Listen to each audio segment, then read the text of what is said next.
Wake up, Woodward. We are starting off your day with a brand new crew.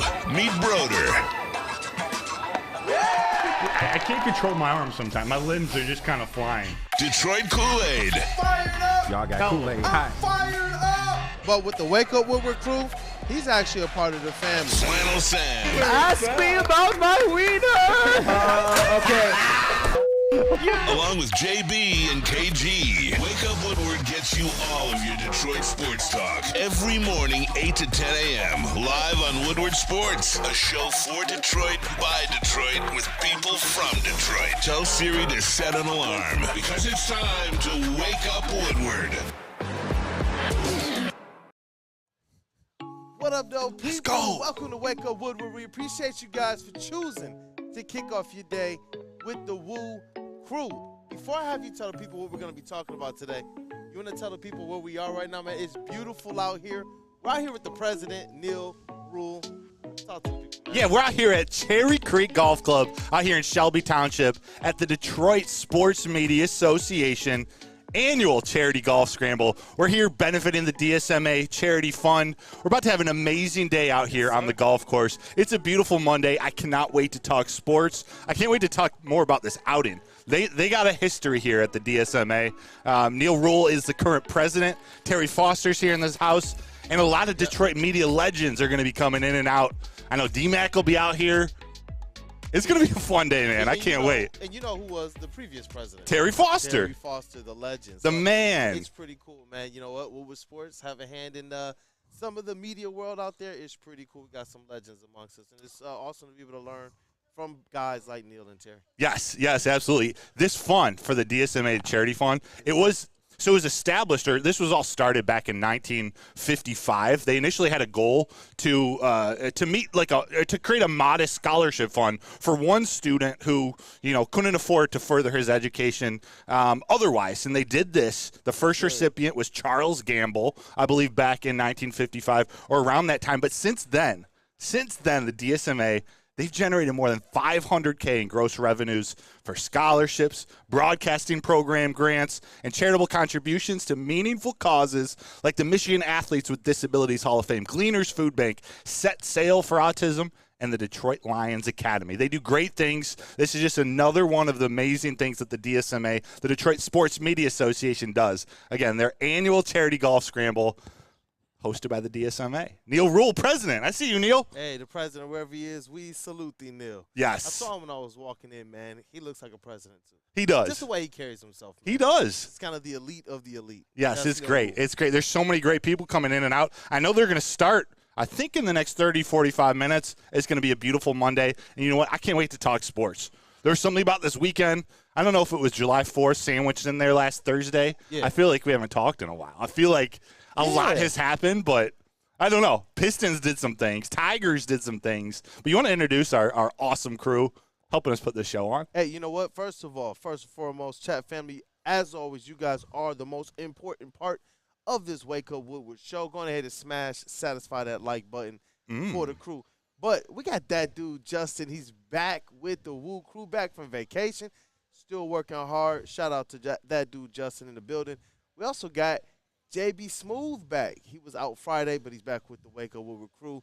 KG, Detroit's #1 draft pick. What up, though, brother? Hey, you know it. What's good, man? Hey, it's a beautiful day on the course. It's fun seeing Neil Rule in his element, man. This is absolutely like his scene. It is. It's awesome to see him, man. He's just kind of walking around. It's almost as if he's just hovering. He's not even, like, taking steps, man. When you're the president, you can float. It's like D-Mac at LCA. Yeah, right. Just floating around, saying hi, element. kissing babies. Neil Rule. Vote for Neil if you're not voting for Dan Campbell and Brad Holmes. You guys already know. I see you, Freddie. Hey, and you guys Shout already know out. up here. Matthew Broder, our credentialed Tigers and Lions reporter and writer, and it's your boy Brandon Dan, aka Detroit Kool-Aid, your credentialed Pistons writer and reporter. Kool-Aid, did you introduce JB Smooth? I did, but He you know did. what? I didn't do it appropriately. Okay. Shout out to Woodward Sports' MVP. Not in that booth. Tuesday is just a day away. Not in that booth. In the TD space, that is JB Smooth. What up, though, brother? Got the weirdest camera angle of all time, but All good. We know you're back there working hard, but we just got to give. I couldn't remember. Maybe it was because the intro was a little less than normal. Yeah. You know what? We had to make sure we paid the proper amount of homage to JB Smooth, man. The GOAT of GOATs here at Woodward Sports, man. Shout out to JB Smooth. Kool-Aid, I'm so excited to be hosting the show with you today. Yes, sir. Because some of the most exciting stuff that happened this weekend involves the Pistons. I can't wait to talk about them. We're going to go in depth. 8:15 and 8:30, we're talking Pistons. Then we're going to hop into these Tigers. They swept the Reds. They swept the Reds the last 3 days, last 3 games. But now they have a gauntlet coming to Detroit, coming to America. We're going to talk about that 8:45, 9 o'clock. Got a little bit of Red Wings mixed in. Some Lions we're going to talk about in the 9 o'clock hour. And tomorrow, guys, not to tease tomorrow's show already, but tomorrow when we're back in studio, we are going to have the Trade Scooble talk. We're going to talk Tigers trade deadline tomorrow, and I'm saving it for tomorrow because I want callers. I want to really hear the voice of Detroit. I want to hear what you guys think because you start posting stuff on social media. I know the Woodward Sports account put some out there, and there are, I don't know if polarizing expresses enough of the emotion that was in those responses. It's like one side or the other, but I want to cover that topic tomorrow. Got some really great news about Scooble and Riley Green that we're also going to share. That's going to be around 8:45. So Pistons, Tigers, a little bit of Red Wings, a little bit of Lions. Everything. That's what Shall we? All 4 sports teams, man. Let's get this thing started. You want to hit the driving range? Let's hit the driving range. Pull out the 7-iron, get warm, get the back loose. You already know. Kool-Aid, there was a birthday. One of the newest Pistons, not the newest because he was drafted in the first round, but one of the newest turned 19. Yeah. Kool-Aid, you want to give a happy birthday to Ron Holland II? To Ron Holland II, number 5 on the Detroit Pistons. Man, happy birthday to you. And once again, welcome to Detroit, you and your family. I already see your father, Ron Holland Sr. as well. He's already engaged with some content things. Shout out to you guys and your family. They are happy to be here in Detroit. 19 years old, man. 2 years till he can legally drink, till he can come to a golf outing and have a Bloody Mary to start the day. Just enough time for him to get that work in and become a monster on the court. Yes. And I'm looking forward to it. Like, I know we're going to talk a little bit more about it, but going to be in Vegas at Vegas Summer League for games 2 and 3 of Ron Holland. I can't wait. We're going to get some coverage from you out there. Look at their little graphic up there. Happy 19th birthday, Ron Holland. I'm excited to see what he does in a Pistons uniform for the next, 10 to 15 years. Yeah. I like Ron Holland. I like his attitude. I like what he brings to the table. And if all we're going to continue to say this he has to improve upon is that 3-point percentage. That's it. I like Ron Holland a lot. That defense is next level. And with the way that you see Trajan Langdon kind of filling out things in the free agency market, it seems like he has a type. It seems like he has a way that he does things. Right now, he's kind of valued defensive potential with the young players that he did bring in, with the 2 draft picks. With the free agents, he just said, you know what? I don't care if you could play a lick of defense. We need shooting, and that's what he did. Yes. From Malik Beasley to Tobias Harris to You're teasing the next segment. You know what? Teasing the next segment. Oh, my God. That's what we're talking about, though, because some of those free agent moves were optimistically strategic. And they paint a time frame. They tell us, as Detroit sports media, as Detroit fans, how long it might take till the Pistons are in contention. But I like what I see. I do. They have a chance to accelerate the window, even though they didn't go out there and take a swing at one of those A1 level star players that we wanted. But it's always going to depend on, and this is going to be a lot of my focus from here until the season starts, on what these young players do to improve. Cade Cunningham just got that max contract. Who are you now? Is he the guy that we're talking about can reach that level, or is he that guy that is showing us that he is that level? Who is Jaden Ivey? Who is Jalen Duren? It was cool to see him doing defensive drills at Team USA practice because he is a part of the select team. I don't even know how much we really talked about that on this show, but he is there, and it's when you get amongst that type of competition, it helps to elevate who you are, how hard you work. It helps to give you a little bit more as it relates to the tips and the pointers and all the different things that you utilize when you're playing the game. Yeah. So it's like if these young guys can take that next step, this is going to be what ultimately accelerates things for the Detroit Pistons. Yeah, and it gives Jalen Duren some time to practice playing next to Cooper Flagg. All right, next one. Next. No, before we bust out the driving, the 3-wood, the driver. I got to shout out our chat. We got Randy Smalls in there, Michael Weary, Devin the Dog, Hey, Jan, CK. Welcome, everybody. The Shaquille Oatmeal, George Eagle, Stephen Baffy. Thank you guys all for being here, being in the chat. I see some great comments. Yeah. Shad said Pistons 7th seed loading. That might be a little aggressive, but I like it, Shad. I like it.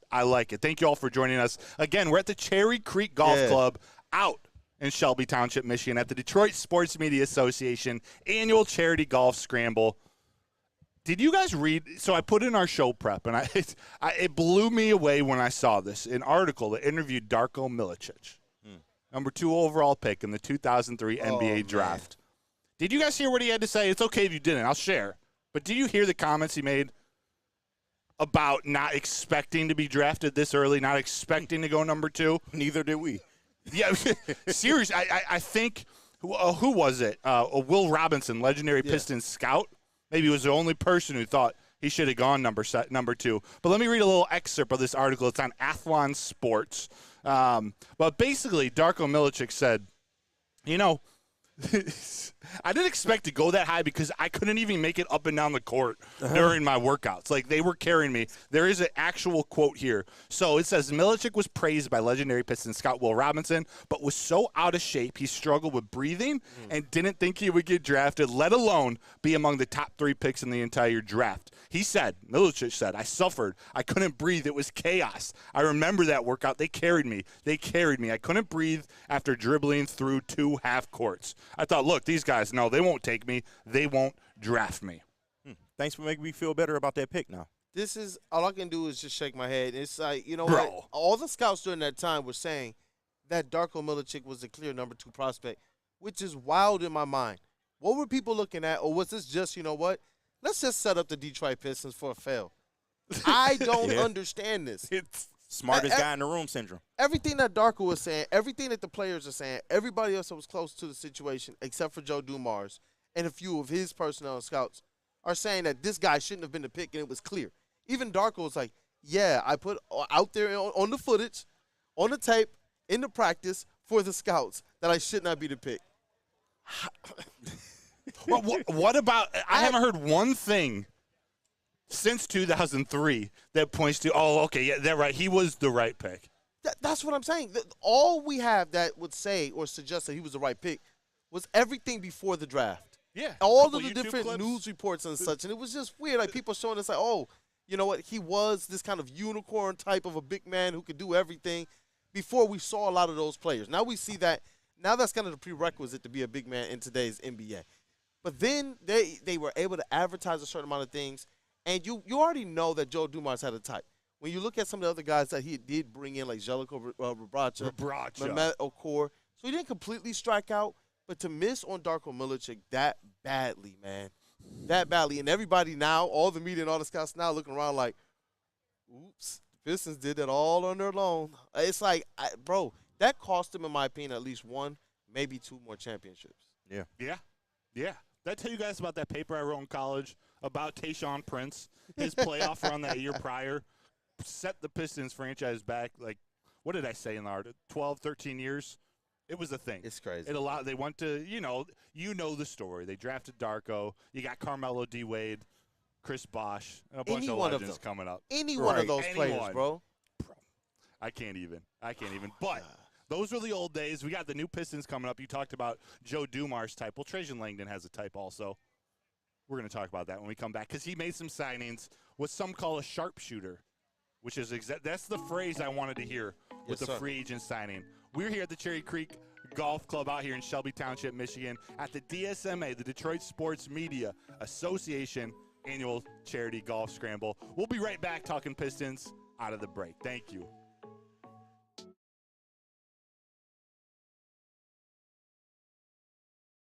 Sports Network, home of the Planet Fitness Studios. Let me tell you a little personal story about myself with Planet Fitness. Planet Fitness helped me change my life, and it can do the same for you. The best gym in the gym game. The clean facilities, tons of cardio equipment, tons of weights as well. And look, through all the price increases, inflation, all that hasn't happened at Planet Fitness. Still $1 down, $10 per month, $24.99 a month for the Black Card as well. It's Planet Fitness, everybody, where your fitness is essential.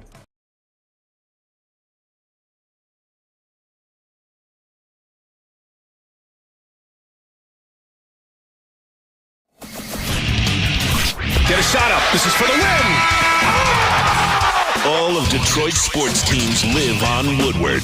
All of Detroit's sports coverage lives on Woodward Sports. Driving the best in Detroit sports coverage. Come to any Lady Jane's Haircuts for Men and claim your throne for a king's treatment from one of our talented stylists. Open 7 days a week. Walk in anytime. Just get to a Lady Jane's today and receive a precision haircut, scalp massage, hot lather neck shave, and a hot towel treatment. A haircut should not be a chore. It should be an experience. And that's exactly what Lady Jane's has to offer. Open 7 days a week. Walk-ins are always welcome. There's always a location near you. Lady Jane's Haircuts for Men. It's wicked awesome. We are the network for Detroit by Detroiters. Welcome to the Woodward Sports Network. Hey, what up, though, people? Welcome back to Wake Up Woodward. As you see, we got a special guest. It is Pauls, a legend. Got duck down a little bit, Say Paul. what up to the people, Pauls. Dogs, you got it. Yep, there you go, Paul. There you go. Say what up to the people. We are at the Detroit Sports Media Association annual charity golf scramble at Cherry Creek Golf Club, Shelby, in Shelby Township, Michigan. Thank you. That's like the ad-libs for the ad read. Pause, but it's happening. Hey, we got the What Flint up, Firebird behind us, though. Hey. I don't think he's taking too kindly. Oh, shout out to Flint. The Flint Firebird. I sense a Bob What up, Barker, Happy Gilmore moment coming. Yeah. I want to see you guys out on the hill wrestling. Yes, I'll take pause all day. I'll take pause all day. Go. Especially after that sweep this weekend. Hey, let's rock. Let's rock. Pause. They needed that, man, because it's a gauntlet of a schedule ahead for the Detroit Tigers. It is. Can you imagine if they didn't win those games? I can't imagine. Woo. I can't imagine. And he's got 2 All-Stars now. He can go support Riley down at Green, Comerica Park. Terry Schoolbool. What That's up, though? right. That's right. Flannel's been calling that. He has. He's been calling that. He Riley has. Green needs to be an All-Star, and it happened. Yeah. Let's go. So what's your take on the Lion King?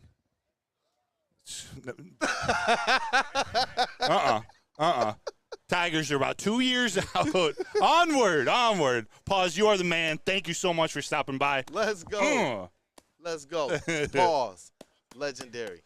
What? Legendary. Is, Let's rock.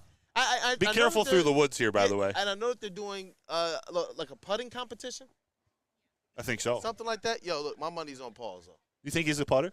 I think so. More than Rory? Is Roy here? Oh, I man. got to imagine Roy's here somewhere. Man. Maybe. What's Sparty's mascot's name? Let's see Sparty back there. Mike G just asked me, ask Pause if you would dump El Mago for a bag of balls. He said that during break, but Pause goes, no comment. yeah. No comment. He wasn't speaking words with that question. We got a ton of mascots. Wow. Yeah. These minor league teams? No, I think some are the Yeah. USPBL, Jimmy John's Field. The USPBL Baseball League, because I see the Birmingham Beavers. I see the West Side. I don't know all the mascots. They got different names on their front, but Yeah. Hey, it's a day. yeah. Shout out. Hey, what up, though? We'll see him walking behind us. But Kool-Aid, Yes, sir. our Detroit Pistons, our credentialed Pistons beat reporter and writer. You're headed out to Summer League. Yeah. I can't wait, man. You get to see some of the rookies next week. But before we get into those rookies, Trajan Langdon's at it again. He made 3 big signings. One, an unrestricted free agent he brought in from elsewhere. One, a re-signing from a player they got last year midseason. And then they also added to that coaching staff. Well, let's start. Shooting guard Malik Beasley. Yes, sir. Malik Beasley, sharpshooter. We've been talking about the Pistons. They need floor spacing. They need 3-point shooting. Kool-Aid, did Trajan Langdon just solve that with one swoosh? Yeah, I mean, he's been solving that. If you want to throw Simone Fontecchio in there, who only played, 16 to 19 games for the Detroit Pistons, there's going to be a whole lot more shooting here on the Detroit Pistons around Cade Cunningham next season. This is all that anybody's asked for. Get him shooting, and not just any shooting. Availability. That's the best ability. That's what these guys do. So the thing that you see here between kind of the common theme between Trajan Langdon's free agent signings versus what we've seen during the Troy Weaver era is the fact that Trajan Langdon's players are projecting to actually play. That's huge. And not just play, but shoot it at a high clip.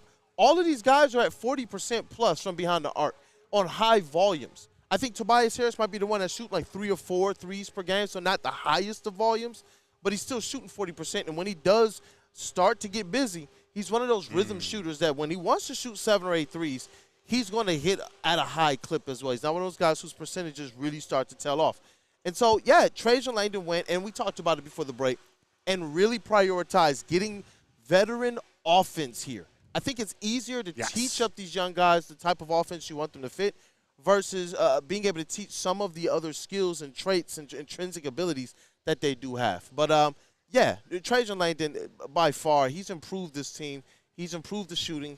I don't think that you're going to see this team be one of those ones that leads the league again in multiple lineup combinations. No. So, yeah, you're going to have some Although stability. I can't figure out what their starting lineup's going to be now because you got to probably slide Malik Beasley in there. We'll talk about that in 1 second. But Malik Beasley, 1 year, $6 million to come in and shoot the lights out.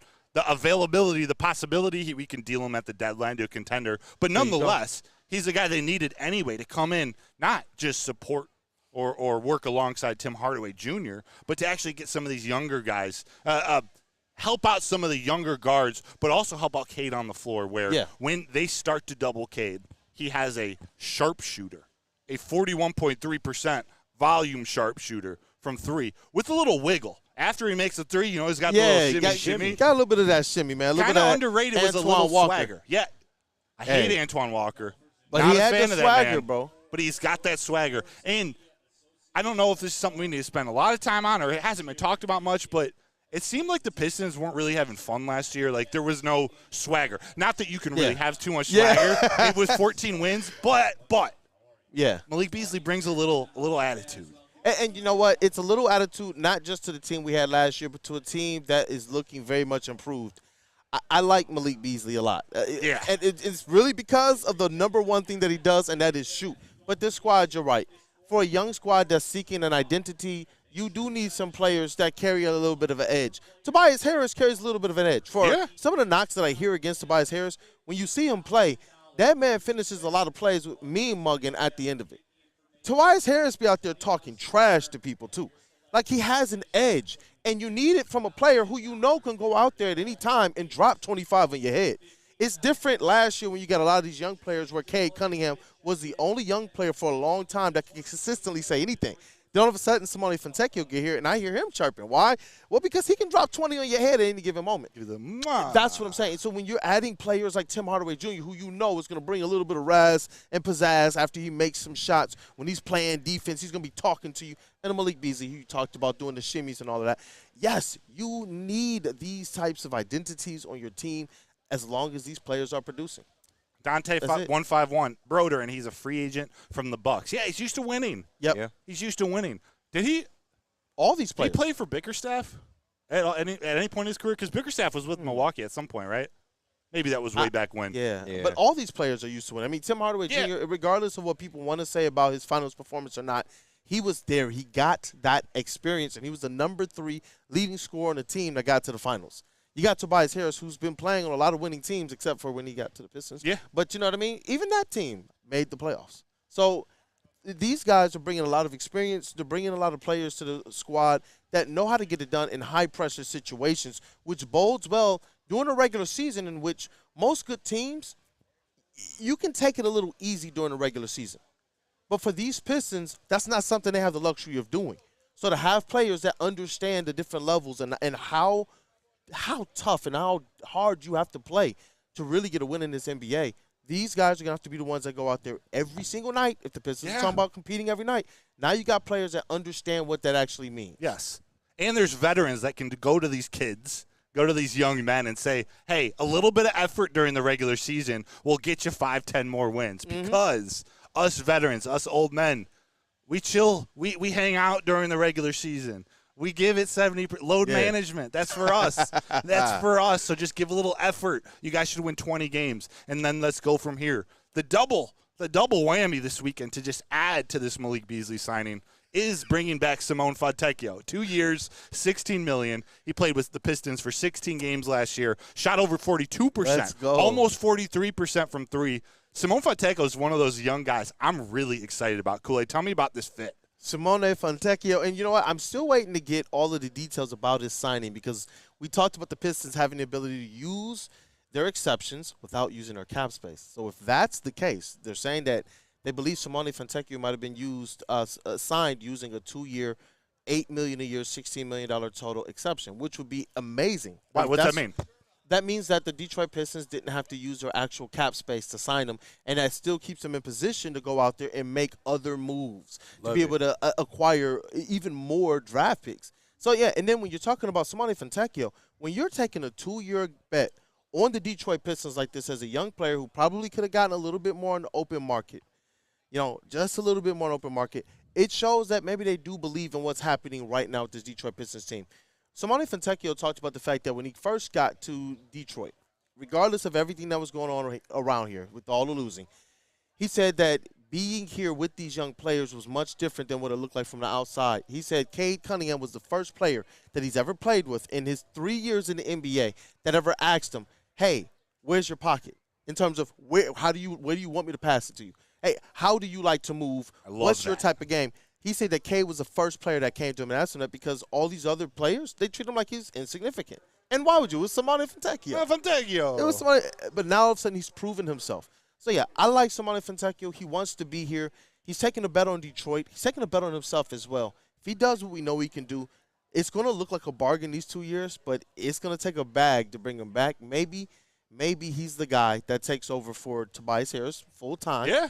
When those 2 years are up. Yeah, there's a timeline being built with these contracts, which with the type of players they're bringing in on these contracts, it should signal when I think Trajan Langdon believes this team is about ready to, put the pedal to the metal, really hit the ground, and start contending, start competing in the playoffs consistently. You talk about that mid-level exception, leaves cap space open, more moves, maybe a trade incoming. Don Beats in the chat talking trades in there. I want to maybe talk about that in the next segment. But last bit of transactional, strategical information.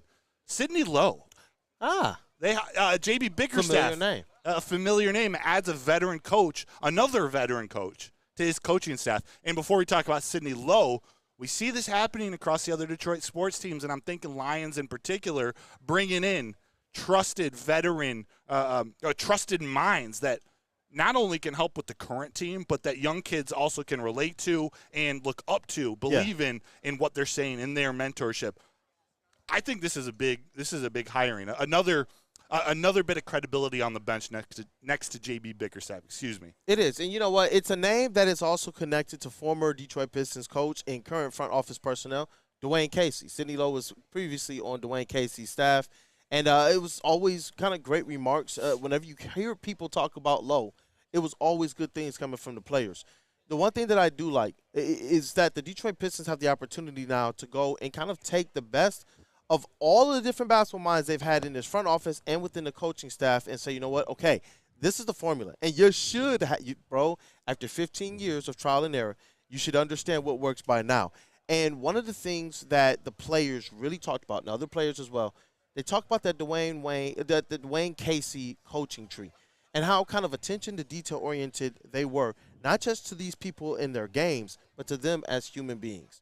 And all the players, they talked about that at the exit interviews where Dwayne Casey's, it was his last year there. Mm-hmm. And they talked about the type of impact he and his staff was making on them. To be able to have that back on this staff, back within this organization, not just from the front office where Dwayne Casey is, but right down on the development floor, this bodes well. It shows they're making an investment in trying to make sure these players can have the vets they need, the shooting that they need, the development personnel that they need, so you can get the best out of the young players you've already drafted because that can't be a bust. It can't be. It can't be.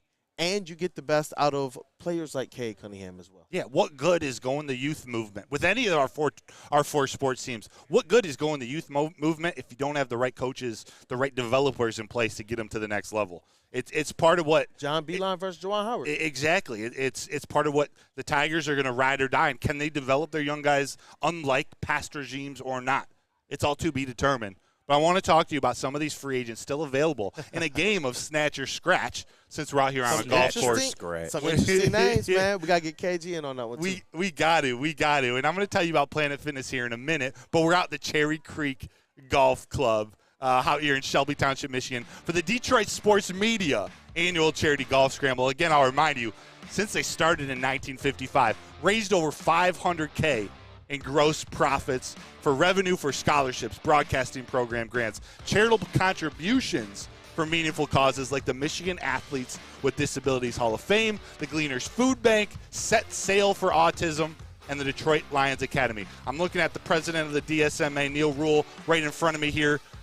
We will be back in just a few minutes, but let me tell you real quick, Planet Fitness, there's one about a mile away from here. They got 50 locations in Metro Detroit, over 2,500 around the nation. So go get your Planet Fitness Black Card, $24.99. You want to take a little easier, $15 for the regular old Planet Fitness membership. Gets you everything you need. They got cardio equipment. They got weightlifting stuff, but it's a judgment-free zone. So you can go and work on your fitness goals. Remember, Planet Fitness is a judgment-free zone where your fitness is essential. Braylon there with your Premier Pet Supply. Man, just looking around, who's got it better than pets?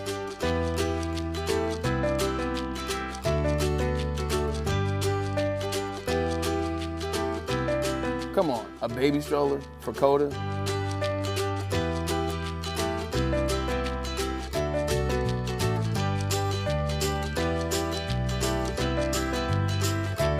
A chef for Lola, really?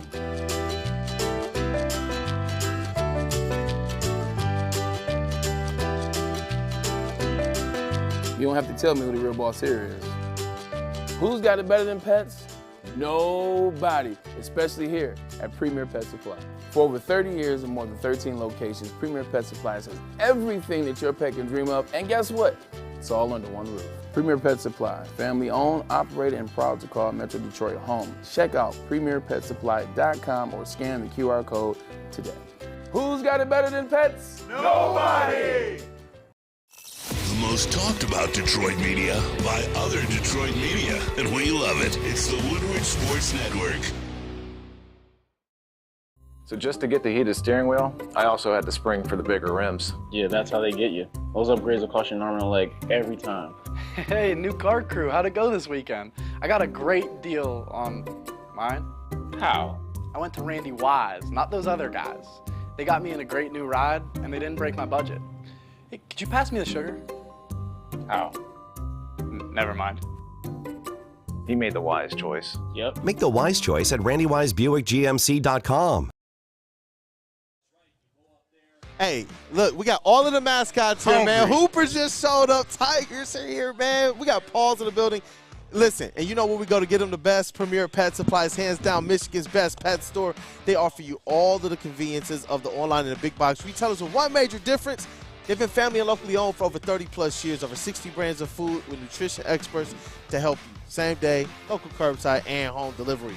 Premier Pet Supply. Give your pet the best at premierpetsupply.com. Why do I know that read by heart? Because you do it every day. Oh my and because God. they are the best. You're reading it and you're thinking about it. You're feeling it. Staring me down over there, man. Like, you better get this live read right without no papers, no script. Hey, we all got to learn how to grow up with no paper. know what I'm saying? Know what I'm saying? No, normally I'm going to break my rule. Normally I wait till they start it because they always will. But yeah. I saw Sparty walking around, the Spartan mascot, and Mike G he reminded me, or he wanted me to ask if he ever came around, like if he's. What are his expectations? Like, is it okay, 5-7 season? Like, what are you looking forward to? 5-7, 4-8. Like, see, I'm not even prepared to start this. I'm just trying to. You know what? Yeah, we need to get Sparty over here so we can ask Sparty the tough questions. That's what they want out of our media, right? Yeah, I think so. Let's do it. I kind of forget we're talking. It's 8:35. We're having fun. It's casual. If I were to look around, there would be legends that I grew up listening to, watching. Yes. And I would probably be a lot more nervous than I am. I'm just going to pretend like there are only mascots right behind me. I love when we do these things, especially the golf outings, because of all of the different, like you said, legends that we get to talk to. I'm still ecstatic for you about what you got to do with Gibby. The interview, man. Like it's an awesome time, and this is and we're trying to take it as serious as possible, man. We're really trying to take this thing as serious as possible. Because this is a sacred opportunity. As much as we love Detroit sports, to be able to have this opportunity, you got to do it right. This is a dream. Go blue, by the way. I see that hat. Hey. It is a dream to be able to talk sports for a living, whether you get paid $1 million or $25 million that Stephen A is asking. Stephen A. is asking for $25 million a year. Bro, Pay that I'm man. not ready. Look, bro, we'll do this for free. From a business standpoint, they kind of have to. Exactly. By the way, you got to pay that man. But that just shows you where we're at as a society. It could be worse. We're not getting into the political side. I was going to say, it could be worse. We are here. We're here at the Cherry Creek Golf Club, the DSMA, the Detroit Sports Media Association annual charity golf fundraiser. Yes, sir. I want to ask you, we're going to play a game of snatch or scratch. Scratch and sniff? Scratch and sniff? No, which free agents out there on the market are you willing to snatch up? Or which you're going to scratch off your okay. How do we connect this to golf? You scratch golfers, scratch it off your card, your scoring card. I got you. Yes, snatch or scratch. But we saw this weekend, Kool-Aid, some high-profile NBA players find some new destinations, find some new homes. Yeah. DeMar DeRozan finds his way to Sacramento in a 3-way sign and trade. 3 years, $75 million. Bulls receive Chris Duarte and 2 second-round picks. Not bad. And the third team kind of in the deal. I can see why Trajan Langdon decided not to be the third team in the deal. Okay. Who was the third? I forget exactly the return, but it wasn't much. It was just another team to help make the numbers fit. Yep. Miles Bridges. Miles Bridges was rumored to the Pistons. A lot of people have talked about him. He goes back to the Hornets. 3 years, $75 million, $25 million a year. $1 million a year less than Tobias Harris.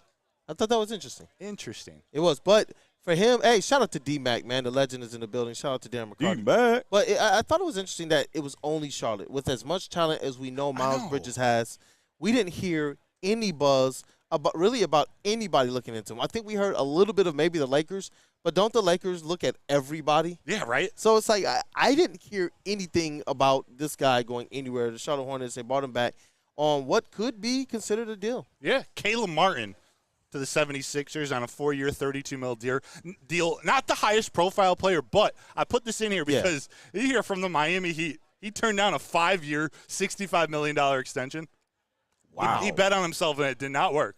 Sheesh. Damn. 5-year, $65 million, turned it down. Talk about the ultimate gamble, He went to bro. Dennis Schroeder route. Yup, Yeah. then signed with the 76ers. He still got 4-year, $32 million. Yeah, at least that ain't as bad. Well, no, I mean, Schroeder still played a long time. But 1 year, $33 million difference? Yeah, no, it's wild. It's just wild. Absolutely. Should have stayed home. Wild. So with that, shout out KG. The names on the free agent market have started to dwindle down, but there are still some players to fill these last, what is it, 1 or 2-ish roster spots they have left, or at least some guys to come in. These won't be guys that come in and compete, but maybe some vets to come in and fill out the roster, possibly in backup roles for most of these guys, but not everybody. I'm going to try to start with a name. So, Kool-Aid, you're going to tell me, are you going to snatch him up, or are you going to scratch him off your list? Hey, let's go. I'm going to start with point guard Tyus Jones, unrestricted free agent, formerly of the Washington Wizards, in 66 games played last year. He averaged 7.8 points per game, 3.2 rebounds per game, 2.8. I'm sorry, those were Markelle Fultz stats. That's coming next. I thought Tyus was a little bit more, a little bit more gas. 12 points per There game. you go. A little bit more gas. 7.3 assists per game, 2.7 rebounds per game, 41.4. And he got a ratchet. There you go. A ratchet? Yeah. Yeah. He can shoot He that shoot thing. that thing. There you go. See, KG knows. That's what a ratchet is. He's got a ratchet. He can shoot that thing. Yeah. Shoot that thing up, mommy, make it roll. That's you, Pop. Lock. Let's go, man.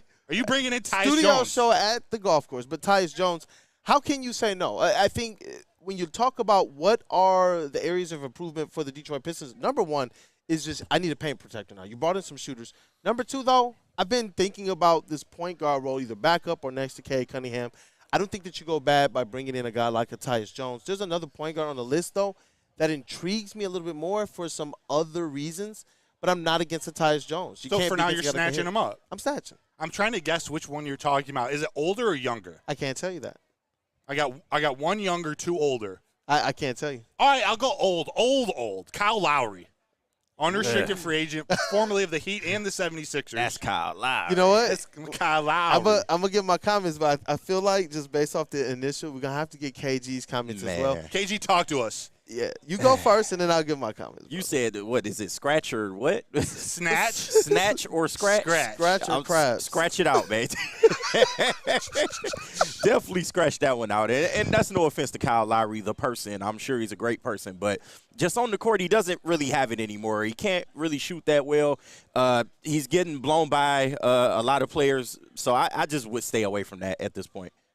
defensively certainly doesn't help you out. He is getting up there in age. My reason for putting him on this list to ask you guys, it's a veteran point guard. Yep.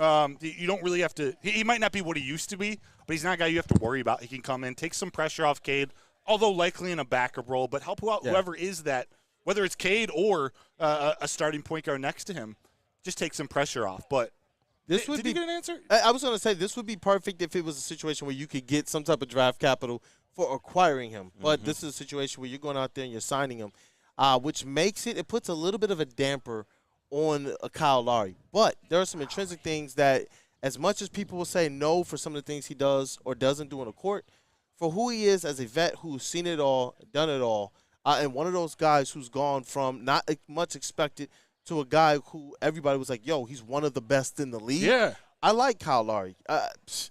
Man, some of the best basketball we've had in recent history was the Kojo years, man. Give me another veteran point guard on this squad, but I do got to scratch. I'd rather have Curtis Joseph on the Red Wings.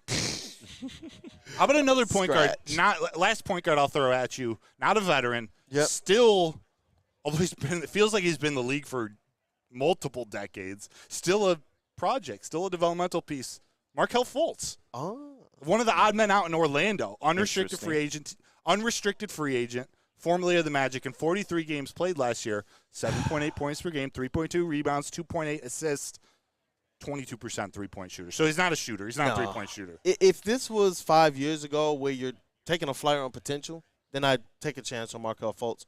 But there's already been 2 of those attempts already to try and kick the tires on a Markelle Fultz. It just hasn't worked. I got to scratch. What? He was number 1 overall in 2017. Sure was. That was Jason Tatum's year. It was Markelle Fultz, Lonzo Ball, Jason Tatum. Have mercy. Yeah. Oh, he was one of the – Philly would have been a dynasty. One of the weirdest cases you'll ever see with a first-round pick or seriously, a 1-1 pick. Chuck Knobloch of the NBA just absolutely got the yips, and his career was derailed. Chuck Knobloch. All right, let's move off the point guards. Yep. How about shooting guards? This is where this is where it gets exciting. I think there's a player on this list that I like a lot. Yeah. I think it's going to be the first one I'll ask you. Snatch or pass, Kool-Aid and KG. Gary Trent Jr. Oh, Snatch. Snatch. We've talked about Gary Trent already. Please. Snatch. Say snatch one more time. Snatch. Snatch. Yes. Get in this van. Do we have to say much about Gary Trent Jr.? Yeah. Talk 3 and D, does it all. Like I say, he can shoot very well. He's gonna come in and contribute to this team. I just hope that the Lakers don't get to him. I pray that he doesn't go there, but I would love to see him on the Pistons as an extra wing. Do the Lakers have money for him? After I don't LeBron think signed so. his max contract, 2-year max for $104 million, do they have enough money? I know the Pistons got money, especially now that you're telling me Fontecchio was on that exception. That's what I'm trying to confirm, but that's what people are saying the Pistons utilized to be able to sign him. Would you rather snatch Gary Trent Jr. or shooting guard Luke Kennard, former Piston? Gary Trent. I need for defense? Yep. When you look at, like we said, what Trajan has done, the defensive potential is really resting with the young players on this team. The veterans, he didn't sign one veteran whose defense, I'm like, you know what? Yeah. Gary Trent would be probably the best defender that he would have brought in. Hey, put him to the top of my list after just hearing this. Let's do one. Actually, let's take a quick break. We'll come back with a few more. We'll finish up Snatcher Pass before we get into the Tigers next segment. Let me tell you about Soroki's Crispy Chicken and Pizza because they're taking over. They got new locations popping up everywhere. Spicy. They're known for their hand-breaded, hand-battered chicken tenders, chicken wings, chicken fingers, New York-style pizza. They got it all. It's delicious. Go check them out. Soroki's Crispy Chicken and Pizza. Come to any Lady Jane's Haircuts for Men and claim your throne for a king's treatment from one of our talented stylists. Open 7 days a week. Walk in anytime. Just get to a Lady Jane's today and receive a precision haircut, scalp massage, hot lather neck shave, and a hot towel treatment. A haircut should not be a chore. It should be an experience. And that's exactly what Lady Jane's has to offer. Open 7 days a week. Walk-ins are always welcome. There's always a location near you. Lady Jane's Haircuts for Men. It's wicked awesome. We don't like to brag that we are the toughest sports network in Detroit, but we do have a guy named Darren McCarty on our side. Lemieux and McCarty, who've had a good knockdown drag up. There they go, right on the whistle. They were talking to one another. Woodward Sports. he just say? I love Planet Fitness. Trying out Planet Fitness, and dang, they got lots of equipment. Not me getting a Planet Fitness membership just for the 24-hour perk. Listen, the PF Black Card is worth every penny for this hydro massage. I'm a new man. Did y'all know that the PF app has workouts you can do at home? Cheapest therapy I can find is Planet Fitness. All the benefits, all for less. Planet Fitness, big fitness energy for all. Congratulations to the real Coach of the Year, Motor City Dan Campbell. Just put your head down and go to work. It's about to be fun, man. It's about to be fun. Woodward Sports. Look, let Guardian Alarm offer you everything that you need as it relates to your security needs for your home.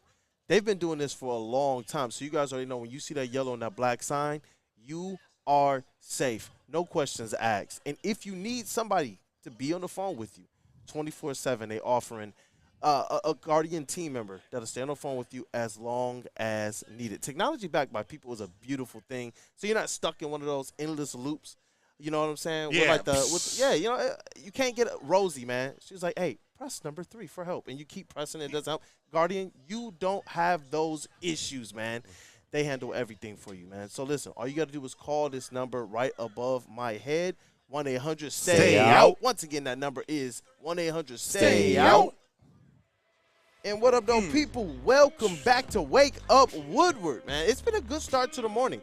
It's beautiful. It's beautiful out here at Cherry Creek Golf Course for the Detroit Sports Media Association annual charity golf scramble in Shelby Township, Michigan. This is awesome. It's awesome. It's awesome. The environment is cool. Just there's a lot of people here, man. When I drove in, the parking lot was absolutely packed, and all we've seen since then is even more people pour in. Just pouring. It's awesome. Pouring. Shout out to the president as well, Neil Rule. He's been kind of taking in our show. He's Shout out. from some of the best. I'm just playing. Shout out to Neil. There's something going on over there with the mascots. I see Paws taking some cuts. Everyone's watching Paws swing looks like a driver. Yeah. I might be wrong, though, but it is a beautiful day out here. Is Justin over there? He might be. I think he's getting some content. Yeah, some organic content, some Whole Foods approved content. Awesome. Put it in the organic produce section type content. Need that. But Kool-Aid, we're talking Pistons. Before we get into the Tigers, I got a few more names to throw at you in our segment, Snatch. We just got done talking about Gary Trent Jr., who is now you learned the word, ratchet. He's a ratchet. He's a ratchet. You decided to snatch it. Yeah. You were considering whether you want to scratch it. Ooh. Barking, I'm on the mic like I'm B-Rabbit. Well, I mean, the current bar can't we could keep going. Smooth, but. JB Smooth. If we had the pillow, would that have been a bar? That was a bar. That's so actually, good little alert, teaching moment for all of us. That's when things happen like that. I think that was 50-50 bar. I don't know. That was good. That was maybe good. not. That's where we need the final ruling from the bar king himself. Well. JB, bar or not? You know, ratchet, scratch it, snatch it. You know what? It wasn't bad. I give it a bar. Okay. That definitely deserves it. You can Let's put him go. on the board. Let's All right. go. So when we went to break, Kool-Aid, he Yes, kind of sir. looked over at me, and I was like, I felt his eyes like beaming down on me. He's like, bro, what about Dinwiddie? Yeah. Who I had on the list. Ooh. I decided to pivot away from him, but Kool-Aid, Yes, sir. snatch or scratch, Spencer Dinwiddie, former Piston, great. As long as you can manage the ego of Spencer Dinwiddie. Yeah. You got a player there. Is that how you're going to intro? You're taking him because as long as you can manage the ego? We're building culture here, bro. We're building culture here, but Spencer Dinwiddie is a very, very intelligent player, and especially kind of being able to track and kind of look at where your career is going. If you come to the Detroit Pistons, you know that it's one of those check your ego at the door type situations, especially when this team has won 17 and 14 games respectively. Cade Cunningham is going to have the biggest contract, and you got players that are stepping foot in here who have really won some things. And Spencer Dinwiddie has as well, but not necessarily as one of those main drivers. So it's like if you are able to convince a Spencer Dinwiddie to take a chance on Detroit, because realistically that's what it would have to take. That's a retread that I don't know necessarily if he's looking to revisit, but I like Spencer Dinwiddie as a player. I like him defensively. I like his offensive IQ. I like his ability to kind of step in and offer another one of those kind of tall, got wingspan type guard players, all around type players. I like Spencer Dinwiddie. Could Dinwiddie and hypothetically Dinwiddie and Tobias Harris, they could end up being like the Taylor Decker and the Frank Ragnow of the Lions, just bridging the gap in a roundabout way, coming back to Detroit. They were part of the struggle. They were part of the tough times. But when we're talking about getting into a new era, maybe those are two of your vets. And he's, you know what, and when I say manage the ego, I don't mean like take this guy's ego away. Oh, he's too cocky, he's too this, he's too that. It's just know how to harness the skills and the talents of your players. They did the same thing with guys like Ben Wallace, with Richard Hamilton, and so forth. And one of the things that I do like is he plays with those mean streaks, with that edge. I like that. And he feels like he belongs, man. That's infectious, especially for some of our young players on this squad. I wouldn't mind Spencer Dinwiddie. What about you, KG? I would snatch that in a heartbeat, for lack of better words. But, yeah, the only thing I have concerns with him with is his offense. It tends to be here and there. But he makes up for it on the defensive end. I would absolutely accept this, although he would never, ever come back. My question to you, though, is if you were to get a Spencer Dinwiddie, would you start him in this lineup? Ooh. I don't think you can put him on the bench. I don't start him. Oh, my gosh. I don't think you can put him on the bench. I don't. So you're saying that if a Dinwiddie's here, then Ivy's not starting? Yeah. Because it's going to be Cade and it's going to be Dinwiddie. Is it? Yeah. You're talking Ivy? Your whole starting lineup is 6'7", and taller. Yeah. That's insane. It is. And then you got more scoring coming off the bench. So I would prefer to start Dinwiddie. Although you're like 6'6" to 6'9".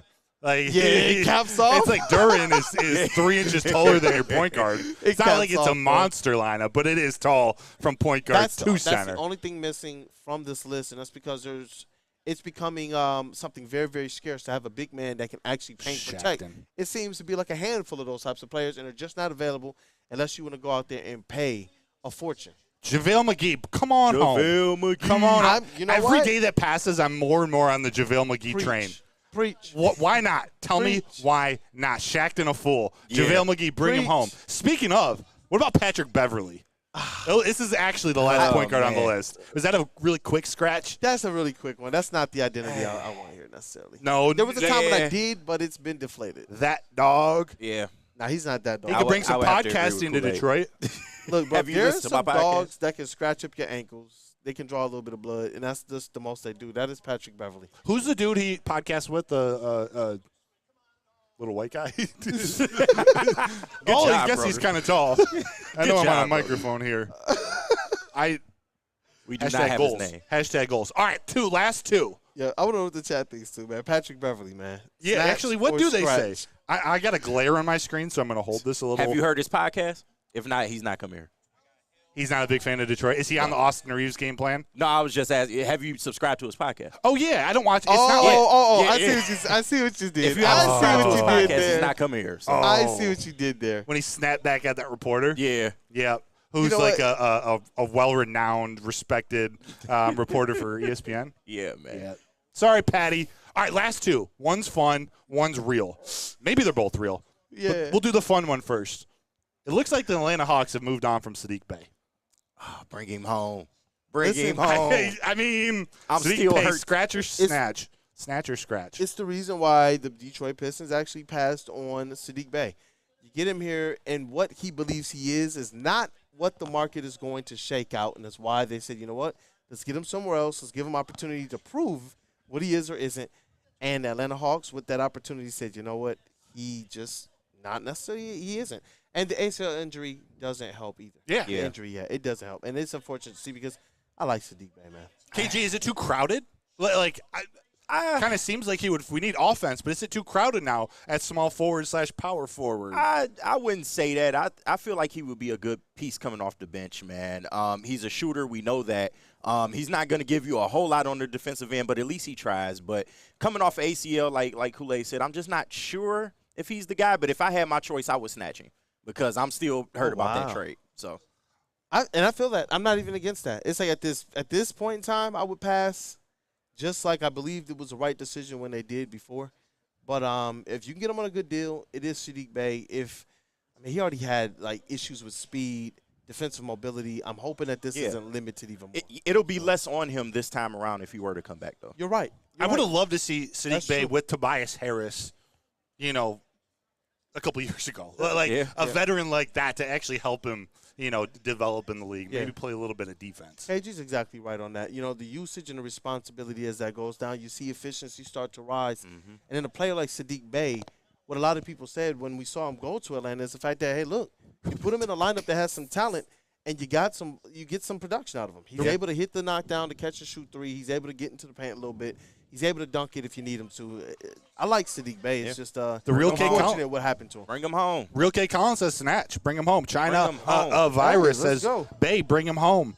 But Rando Small says scratched. Scratch. Terrell Lamar also says I'm good. I'm good. All right, last one before we get into some Tigers talk. I'm really interested in this. Small forward Isaac Okoro. He's a restricted free agent, still on the Cavs roster.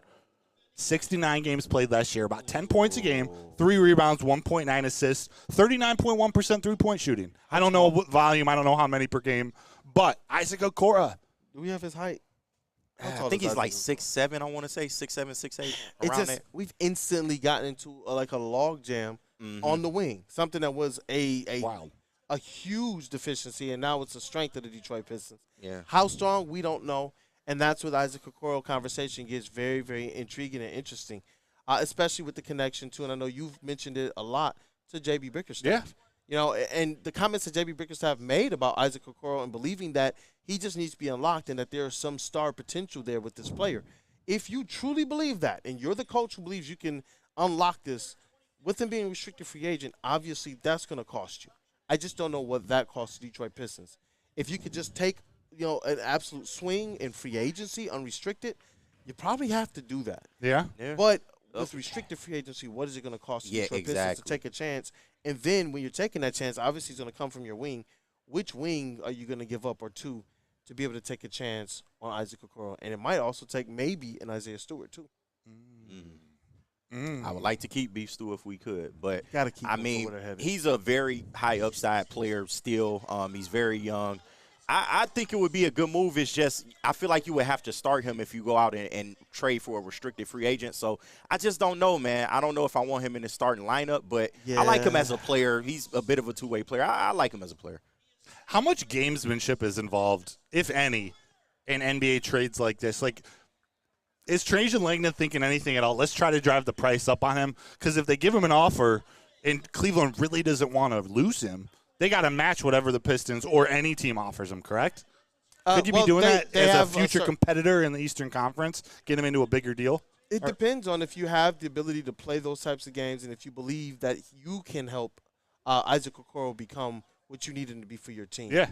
You know, just doing that just to mess with one team when there are, 13 other teams in addition to you in that squad in your conference. Yeah. I don't know how much it does or doesn't help them, but there is some gamesmanship. If the Pistons were a little bit better squad and you're talking about contender to contender and I can take one of yours or make you have to use up your cap space to the point that now you can't go out there and sign up what you need to take that next step, then but at this stage, probably not. You're not taking that risk. As you're building this team, I get it. D-Matt. I get it. What a legend. That man who's walking by us with 4 Stanley Cup rings. Just 4 Stanley Cup championships. And there's a president of the Detroit Sports Media Association right behind him. Have mercy. Hey, we let's got get some that camera on legends. D-Mac. Let's get some legends. Can you just point that at Neil and D-Mac just so our check and say hey? It's right there, D-Mac. Right there. Hey, there it is. What's up, everybody? I got to go take care of Yeah, they got business to take care of. But we just had to prove that we weren't lying, that you guys are actually here. We had to show you on camera. I love it. Let's get to break. Let's talk Tigers out of the break because they had a big sweep.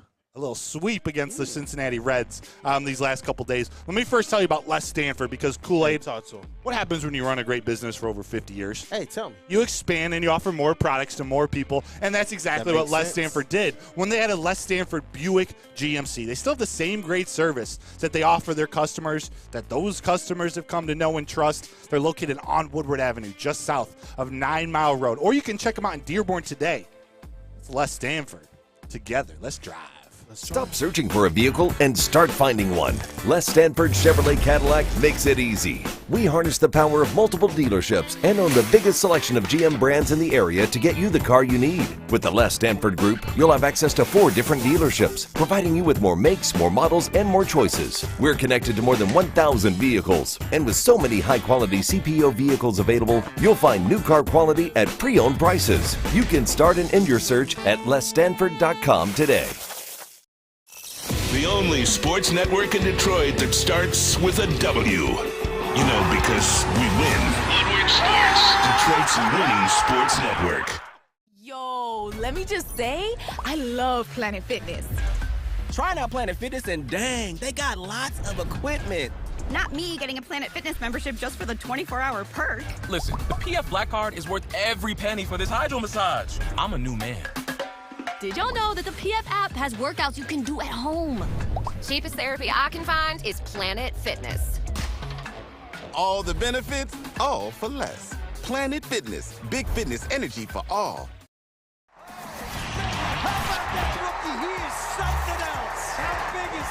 All of Detroit's sports teams live on Woodward. All of Detroit's sports coverage lives on Woodward Sports. Driving the best in Detroit sports coverage. Get a shot up. This is for the win. All of Detroit's sports teams live on Woodward. All of Detroit's sports coverage lives on Woodward Sports. Driving the best in Detroit sports coverage. Hey, look, now more than ever, it is critical for you to have your current insurance provider reviewed. Why? Because you don't want your fees, any extra fees slipped in, or your deductibles raised. So I need you guys to do this thing, man. Hit up Mark at Swiss Insurance. You can contact them online, SwissINS.com. Once again, that is SwissINS.com. Hey, what up, though, people? Welcome back to Wake Up Woodward. We appreciate you guys, as always, for choosing to support the Woo Crew. And we got everybody here, including Flannel Sam, the vet of the squad. He will be on Big D Energy today and back with the Woo Crew the rest of the week. We got that dude Justin in the building. I know he was getting some content while the mascots were doing their golf thing out here at Cherry Creek Golf Course, man. Yes. And you know why we're out here? Tell me why. Because the Detroit Sports Media Association annual charity golf scramble is happening here in Shelby Township, Michigan. It's a beautiful day for golf. It's a beautiful day for the show, man. It's been an awesome atmosphere. It's cool to see everybody starting to get in. More and more people as time goes on. So it's a beautiful day to raise money for good causes. That's what the DSMA does. Yes, sir. They've raised over $500K. $500K in gross revenue for scholarships, broadcasting programs, grants, and charitable contributions for meaningful causes like the Michigan Athletes with Disabilities Hall of Fame, Gleaners Food Bank, set sail for autism in the Detroit Lions Academy. We got the president of Neil Rule about to hop on the mic over there. He's the host of Big D Energy, the voice of the Golden Grizzlies, Oakland University, the voice of DCFC football, soccer, American football. He does it all. We got D-Mac here. We got Terry Foster and a bunch of legends. I don't know if they can hear me right now, which I'm kind of glad about because there are probably 10 to 25 legends over there.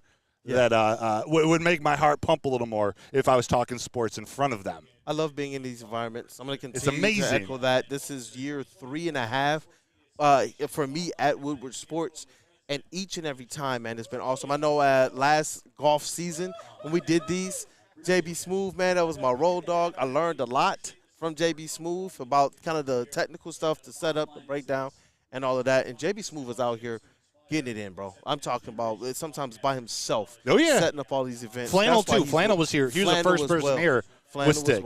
Yep. Correction, I was the first person here. oh, you mean this morning here? Oh, yes. yeah. But I remember last year, JB Smooth and I, we got the opportunity to meet a whole lot of legends, man, from Megatron to Spencer Haywood. Sada Baby was out there, man. It was an awesome time. Jalen Rose, Rob Sims, Mark Wahlberg. It was awesome time. Awesome. This is a fun one, too. There were a lot of people yesterday evening after the Tigers swept the Reds. All of a sudden, out of nowhere, there's optimism back in this team where this team's not done. They're not out of it. Yes, sir. We may want to pump the brakes on that real quick. But that doesn't mean this wasn't an incredible series of good baseball. It wasn't perfect. It was perfect that they won 3 games, perfect that they won a series in general, even better that they swept. But it's not like it was perfect baseball. But there was a lot of good baseball and a lot of baseball to be optimistic for. Again, Cincinnati Reds, they won their first game, 5-4 win over the Reds on Friday. This was a game where the young lefties, they carried the offense. Colt Keith, Riley Green, and Parker Meadows, who had just gotten called up before this game, they combined to go 6 for 13, 4 home runs, 5 RBIs, and 4 runs total. That's Colt Keith, 2 for 5. He had 2 home runs himself, and one of the most epic shots, I think it was his second home run.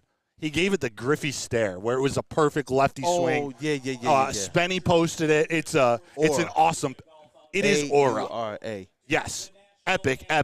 Riley Green had himself a day. 3 for 4, 1 home run, 1 RBI, and 1 walk. And then Parker Meadows, who we're going to talk more about. He had a big day. He had a home run. If I'm not mistaken, it was his first at bat. Yeah. Really nice swing. Hang on, guys. 1 sec. National anthem. National anthem. All right. Yo, let me just say, I love Planet Fitness. Trying out Planet Fitness and dang, they got lots of equipment. Not me getting a Planet Fitness membership just for the 24-hour perk. Listen, the PF Black Card is worth every penny for this hydro massage. I'm a new man.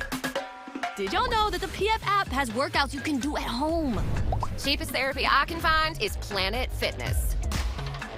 All the benefits, all for less. Planet Fitness, big fitness energy for all.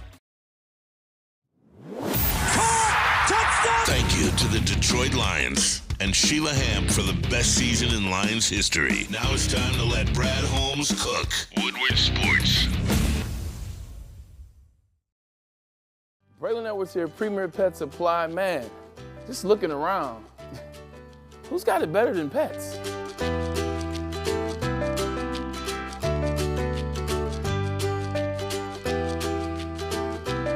Come on, a baby stroller for Coda?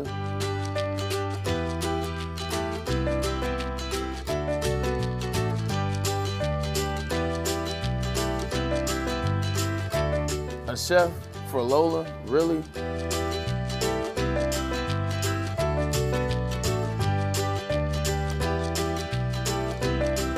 You don't have to tell me who the real boss here is. Who's got it better than pets? Nobody, especially here at Premier Pet Supply. For over 30 years and more than 13 locations, Premier Pet Supply has everything that your pet can dream of, and guess what? It's all under one roof. Premier Pet Supply, family owned, operated, and proud to call Metro Detroit home. Check out premierpetsupply.com or scan the QR code today. Who's got it better than pets? Nobody! You smell that? That's Brad Holmes cooking. And the off-season smells good. Woodward Sports.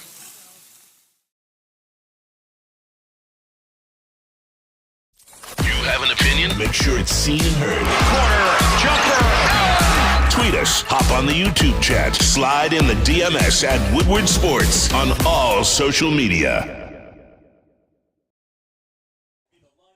And we are back. Thanks so much for taking that break. Caught us unexpectedly. Got to show love to the national anthem. Respect the service. And I almost wish we didn't go to break because Leah, I don't have a last name, but Leah just sang the crap out of that national anthem. That was incredible. That was incredible. Yeah. I don't want to guess her age. Young girl, incredible voice. Incredible voice. Leah singing the national anthem. Love it. But what were we just talking about? Tigers. They won that first game, carried by the young lefties. Reese Olson also pitched great. This was Reese Olson's day. It was. Reese Olson, 5.2 innings pitched, 3 hits, 1 earned run, 8 Ks, 2 bases on ball. If the Tigers were better, Reese Olson's an all-star this year too. Yes. And we're going to get into that next segment. Yes. He's not, but he pitched well again. Game 1 win. Game 2 was a bullpen day. Yeah. Bullpen carried him to that win. Alex Faedo, Bo Brisky. They all pitched really well. Wenzel Perez, Parker Meadows had another run. Mark Canna, Riley Green, Carson Kelly, and RBI each. And then Game 3, 5-1 win. Tarek Skubal absolutely shoved. Again, another one of his best outings of the year. 13 Ks, ties a career high. We're going to be talking more about Tarek Skubal this whole segment. But let's talk about the Cincinnati Reds series. Yeah. I have a question for you as well. because the Detroit Tigers, they have a gauntlet ahead of them, bro. Like, this schedule ahead is like one of those ones where the season's over. If you don't find a way to at least win like a third of these. I mean, it's already over, but I mean, like, in terms of being able to take away any silver lining, that's completely done. Like, wheels will be completely off. How important was it for them to be able to kind of get these wins against the Reds, a team with a similar record as them? We've talked about this before. The Tigers, they kind of are doing this yo-yo effect. Yeah. They look bad, then all of a sudden they do a little bit. That gets some people's hopes up. What do we take away from this Detroit Tigers kind of sweep over the Cincinnati Reds, going into things with the with the Guardians, with the Dodgers, with the Twins? Yeah. I don't know if there's any massive takeaway from this series. Yes, it was good to see him play good baseball, especially games 1 and games 3. I thought the offense was balanced. I thought they had multiple good games out of hitters throughout the lineup on Saturday, although the bullpen pitched great. 1 inning, 5 runs. It's outings like that. Hunter Brown shut him down. It's outings like that, games like that, where I worry still about this offense competing consistently, competing at the dish consistently, because even though they walked away with the win, it was because of one big inning. And it was a phenomenal inning. They manufactured runs in that inning. It was picture perfect almost. But you got to do that over 9. You got to spread it out a little bit more. And that's what they did in games 1 and 3. And when you do that in games 3, when you have Tarek Skubal on the mound, and shoot, Reese Olson, all year, he's now 3-8 on the year. Yeah. All year Reese Olson has been shoving like this. So there's no major takeaways. It's just what they've been all season. They're going to be a team that continues to yo-yo. It is. And just hang just outside of the expectation that we know they could reach. If just a few little tweaks were here, but they're just sitting just outside of that. I expect them, honestly, as bad as this gauntlet looks ahead of them, I expect this team still, on the other end of it, to be like 6 to 8 games under 500. Yeah, and on the topic of tweaks, I want to ask you guys, how did you feel seeing Parker Meadows back? Like, unfortunately, at the end, he tweaked his hamstring, and it's not looking like a good prognosis for Parker Meadows. Yeah. Just came back, had some really good hits, and I have some comments on the pitches he was hitting off of. But can you guys tell when he's in the lineup or on the field, there is a different energy or different way that this team can play? Like, is that noticeable to you guys? Yeah, definitely more aggressive on the base paths, and that's what I wanted to ask you. Like, we all know that he was struggling with the fastball. He got sent down. He worked on that. He seemed to be hitting the fastball pretty well. Really well. Of course, his problem is still the off speed. Yes. And you know, the balls that tend to have a little movement. Would you say he improved in that department? A little bit. And I wasn't going to say that until yesterday when I was tracking each of his at-bats, and he was hitting the ball real well. He was hitting the fastball, especially the four-seam fastball, real well. That was his home run on Friday where he totally turned on it, blasted it to right field. That was a four-seam fastball. He also walked. It would have been – I guess it was yesterday. He walked on a cutter, which is an off-speed pitch on the outside of the zone. So that was good pitch recognition for an off-speed pitch. But the most of the damage he was doing was on fastballs. That's good, though. Yeah, it's good to see him take advantage of that when they throw it to him. And he's going to have to, because the longer he's up in the bigs, more and more major league pitchers are just going to start throwing sliders, curveballs, splitters, sinkers. They can throw secondary, tertiary pitches for strikes. That's the difference between AAA and MLB. We're talking plus pitches. Your third pitch, an off-speed pitch that you can throw for a strike in the zone or out of the zone, and they'll do that to Parker Meadows all day if he can't figure out how to hit that. But his defense was sensational. Of course. He was aggressive on the base path. Unfortunately. A little too aggressive. Unfortunately, this last steal. And we were kind of having a little banter before we started today with Flannel and Stick and just the theory of stealing, what we believe. Like, Flannel doesn't really believe in stealing. Stick does. But the concept was the situation. That's not exactly the situation we want to see Parker Meadows, attacking the base path. He ended up coming up limp. His hamstring looks like a little tweak to his hamstring, which is the last thing you want out of your center fielder, whose biggest weapon right now is his legs. Mm-hmm. You just hope it doesn't derail him coming back, because he was good at the dish as well. So I'm seeing Grame here. He's kind of echoing my sentiments. Parker made improvements when sent down. That was something that I wanted to be able to kind of see and track. Who are these players when they're coming back from AAA? You know, a lot of these guys are players that we believe, except for Omago, that we believe that they still have some potential, that they need to be figured out. Like we even say Spencer Torkelson, is he a guy that other teams are looking at saying, you know what, former number 1 overall pick, we know that we can get this guy right out here on the base, at the plate. And so it's like I wanted to be able to see who are these guys when they go down. Is this just a situation where they're kind of overthinking it at the major league level and they just need time to go down, kind of get comfortable, get their mechanics right, get comfortable seeing themselves hit the ball as well and feel and experience that so that you're not just going week after week, game after game, kind of feeling down about yourself. That's torque. And if that's what I'm hoping to see is like what's going on with these guys when they go down to the minors and when they come back. Do the Tigers have this formula to be able to get a little bit more of these players? And realistically, we're kind of at the end of the rope for some of these players. Yeah. Just get in there. They try. When they get sent down to AAA, when they get sent down on these assignments, there is a clear plan of what they need to work on, what they need to improve on. And it's not results-driven. There's more analytics probably put into the coaching staff, the developmental staff, seeing if Parker Meadows is down there. Is he hitting 400 off fastballs? Or, it's understanding where his weaknesses are and where he needs to improve. And I'm really bummed about this injury because I'm not convinced that Parker Meadows made all the adjustments. I honestly think he was brought up because Akil Baddoo is in the El Mago category of can't hit a baseball. Yeah. And maybe that's pushing it a little bit, but Baddoo has struggled too. He hasn't done anything for you up there, so it's almost like it's now or never to bring him up. There's not really another outfielder that they're ready to bring up. They're not ready to put Justin Henry Malloy in the outfield defensively. So I don't know. It's tough. They know that Parker Meadows can affect a game playing defense, so might as well bring him up. And you kind of went around the question I was going to ask. But, I mean, let's say Parker, he's out for a little bit with this injury. Have you seen enough to think that he's still a part of your core at this point?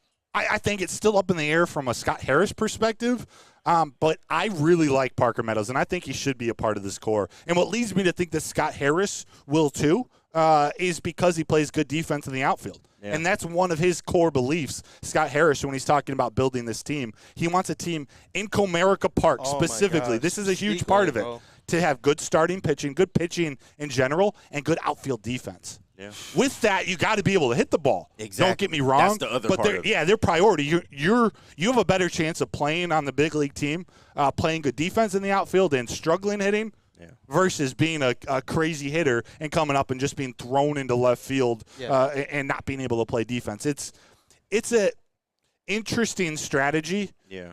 To be determined how much it works out, because you still need guys who can hit, but it is Comerica Park. Like.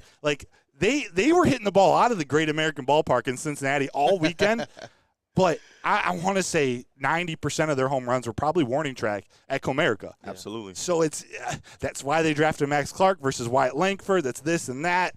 They got a lot of evaluating to do. I hope Parker Meadows is part of that core. What I do know for sure, to answer that question a little indirectly, but more directly, Colt Keith is a part of that core. Yeah. He, to me, do I go as far to say he's the only untouchable on this team? And that includes Tarek Skubal and Riley Green. Yeah. Who are both Tarek Skubal's in that category. He may be too. He may have surpassed, and we're going to talk about it tomorrow. We want you guys calling in tomorrow. He may be too good. Mm-hmm. So it's not like, is he good enough? Colt Keith, I think he's proven. He's proving. And it's not all, the results aren't always there, but he's proving every series you watch him, you see more and more adjustments he's making at the plate. He makes adjustments like a big league hitter. Sometimes he has big league results. Sometimes he doesn't. But what you want to see in a young hitter, and this is why they gave him the extension early, before he even took an at-bat in the major leagues, is because his ability to make adjustments. The swing is there. The power will come. It's partly there already. It's, can you make adjustments when major league pitchers make adjustments to you? Yeah. When they attack your weaknesses, can you adjust enough in game? Like in game, in series, enough to be a productive big league player consistently across 162 games. Yep. Yeah, it's going to be interesting to see what Scott Harris does overall. You mentioned the word assessment, and I'm wondering this. What is the timeline? Are you now at a position where you're saying, you know what, we know what these guys are. Let's start to press forward. Yeah. Let's start to press forward. And it was also something else you mentioned that when talking about Scott Harris, that just makes my ears perk up. And I know you were referencing the outfield defense, but even the infield defense. If he is putting a huge, I'm talking about weight on defense that makes my ears perk up because the one thing we all knew that the Detroit Tigers didn't have this year was bats. Yeah. We knew that. And we said, though, we saw that they had enough to overcome that. And the times when they went into their dips early on in the season, especially when we thought the wheels were going to come off, what did we see also creep up? Errors. Bad infield play, bad outfield play. Yep. Guys who looked like they didn't belong. And that cost them. Where would the Tigers be right now if they were just a little bit better defensively? I know what we talk about with the bats. Yeah. I know what we talk about with, the pitching starting off just absolutely white hot and then giving you some times there where you're like, whoa, what's going on with some of these guys that we like? The defense has been the thing to me that has really, really cost this team. Yeah. In areas that, when you talk about things that I just didn't think, like going into the season, okay, they're not going to have the bats. We got to figure out what the bullpen is. But the defense, I wasn't expecting them to have games where you're literally losing multiple games in a row because of your defense. And it got worse when Javi Baez was out of the lineup. Like, it's gotten worse. So it is all about the offense, but if they were a better defensive team, even if that's 2, 3, 4 games difference, a win or a loss, we're talking about being, would they be 2 games under 500? Possibly. 2, 4, 5 games under 500 and much more optimism heading into the second half. But it's just the flip side of that, though. Like, we've seen a lot of games this year, and yes, the defense has not been perfect. We all know that. Yeah. But overall, I mean, it's been pretty solid, and we've had so many losses where it was 1-0, 2-0. So the flip side of that is, having outfield defense is great, keeping low-run games, but if you can't score any runs, then what good is that really doing you? Yeah. So while I do want the defense to improve, we absolutely have to improve this offense in some way, shape, or form. I think it's going to be part of our conversation tomorrow when we're talking Tarek Skubal.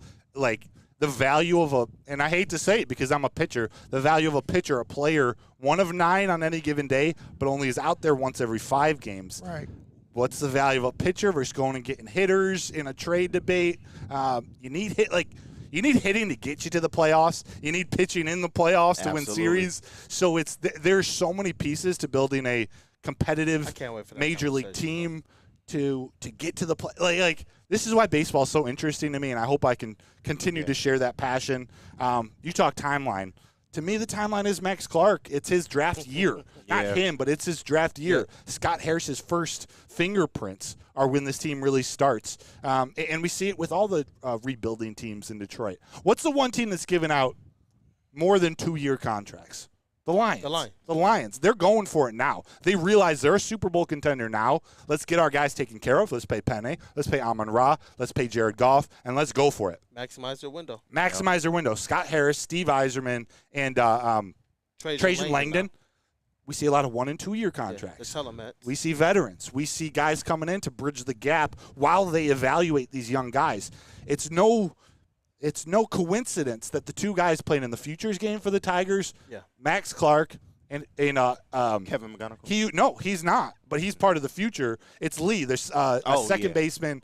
What is it? I always blank on his first name. Lee. It's a Japanese name. Lee Tigers prospect. I wasn't going to guess at all.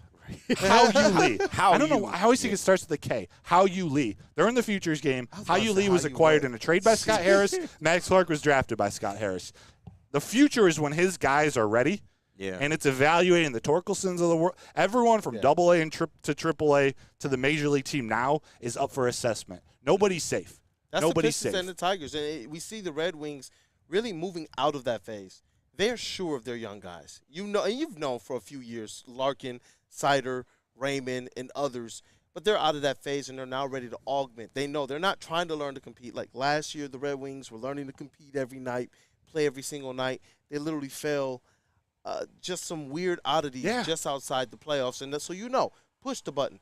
With the Tigers and with the Pistons, you're in a situation where you're still assessing young talent. And I wonder how much of it has to do with the fact that you said it. Scott Harris being able to get his fingerprints on this squad, and Trajan Langdon now. Is he going to get the ability to get his fingerprints on the squad? Because everything we've seen him do right now, the only thing that I can say, you know what, the 2 moves that I believe are like, these are just straight-up Trajan Langdon moves, and not because of a reaction, because of how bad we've been three-point-wise, is Malik Beasley and Ron Holland. Yeah. That's it. The other 2 moves are moves that we've heard rumored. We heard Tim Hardaway Jr. as a potential candidate. And Tobias Harris was no secret. We all knew that was happening. Even though we tried to do a whole bunch of content to convince ourselves otherwise, we all knew what the deal was. So it's like, you know what? I can't wait for the Pistons and Tigers to move out of this one phase. I'm not trying to rush the rebuilds, but move out of this phase of still assessing your young talent. Yeah. It feels like it's been forever in multiple regimes now. But we got to start that clock over. We got to start it when Scott Harris joined 18 months ago, almost 2 years. Yeah. That's when that clock started. A month ago. Trajan a month ago. Maybe. And Steve Yzerman's a little longer. But even with Stevie Y, like I still think the timeline is when Lucas Raymond and Moritz Seider are ready to compete for Stanley Cups, which they get closer and closer. That's why they signed Tarasenko to a 2-year deal. That's why they didn't go make long-term deals. They're waiting for their guys that Stevie Yzerman handpicked. That's going to be the core that leads them to the playoffs. They're not willing to sacrifice that to make a move to make us happy. So we have something to talk about, a monster signing. But why can't the Tigers do that? Because that's the only thing. Those other sports are salary cap sports. The Tigers are not. And they're in a position to where if you did spend even a little bit of money, we could be competing during this window where you're waiting for your Max Clarks, your Kevin McGonagalls to come up. So it's just how much of that do you want to sacrifice? Should we just suck until Max Clark, you know, and the boys come up? You know, that's the one wrinkle in the Scott Harris conversation. It's that there is no salary cap. So you can spend without, truly handicapping your future. There are reasons not to spend. I think we've realized now midway through, KG and I, we were both on the train of being okay with going into the season with Urshela and Canna. That's true. It wasn't enough. We're learning that now. Going into next season, though, I think they need to change that philosophy at least a little bit. I'm not saying spend all the money, but you can add some veteran talent to this team to help your young guys along. That's all I want to see. Definitely. Let's get to break real quick. We're going to come back, and we got to talk about the All-Stars, and then I got a couple Lions questions to pose for you before we round out the show. We're almost 9:30 already. It's flying. But Kool-Aid, can you tell them you want a haircut where you go? Hey, you know what? As something almost as awesome as Cherry Creek Golf Course, man, and what the DSMA is doing for charity and those in need, it's awesome, man. But Lady Jane's is also awesome. Stop in, sit back, and relax, and let one of Lady Jane's talented hairstylists make you look and feel great. Walk in anytime, 7 days a week. It's Lady Jane's, and it's wicked awesome.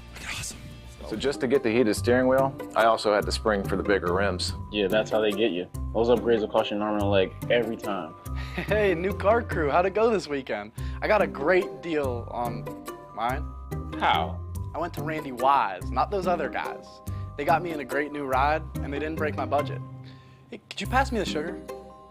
How? Never mind. He made the wise choice. Yep. Make the wise choice at RandyWiseBuickGMC.com.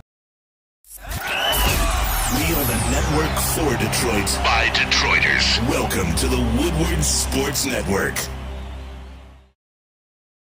Come to any Lady Jane's Haircuts for Men and claim your throne for a king's treatment from one of our talented stylists. Open 7 days a week. Walk in anytime. Just get to a Lady Jane's today and receive a precision haircut, scalp massage, hot lather neck shave, and a hot towel treatment. A haircut should not be a chore. It should be an experience. And that's exactly what Lady Jane's has to offer. Open 7 days a week. Walk-ins are always welcome. There's always a location near you. Lady Jane's Haircuts for Men. You have an opinion? Make sure it's seen and heard. Corner, jumper, tweet us, hop on the YouTube chat, slide in the DMS at Woodward Sports on all social media. Woodward Avenue, the first paved road in America. Woodward Sports, the first sports network born in Detroit and made for Detroit.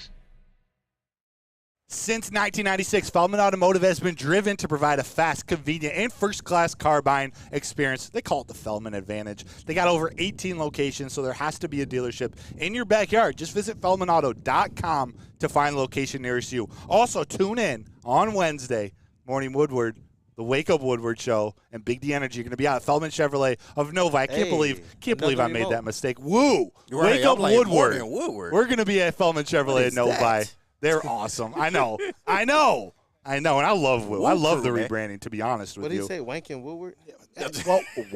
Whoa. Feldman Automotive.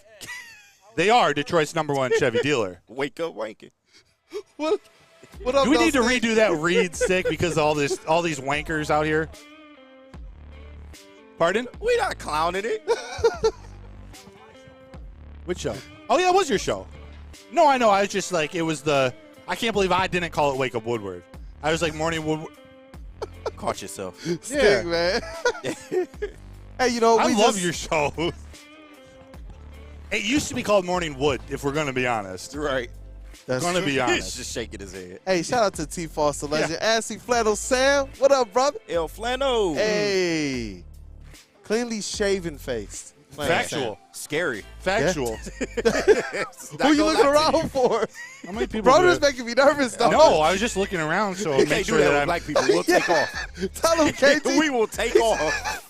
Wait, what? Almost got up and walked away. I'm trying to tell you. Tell him. I'm not investing. I'm lost. Educator, man. Please, I'm so lost. Really? Yeah, I'm. Cancel me. All right, so I was black nervous people. too, dog. It's crazy. I got to explain this to him. but Please. Black people are some of the most cautious people on the planet.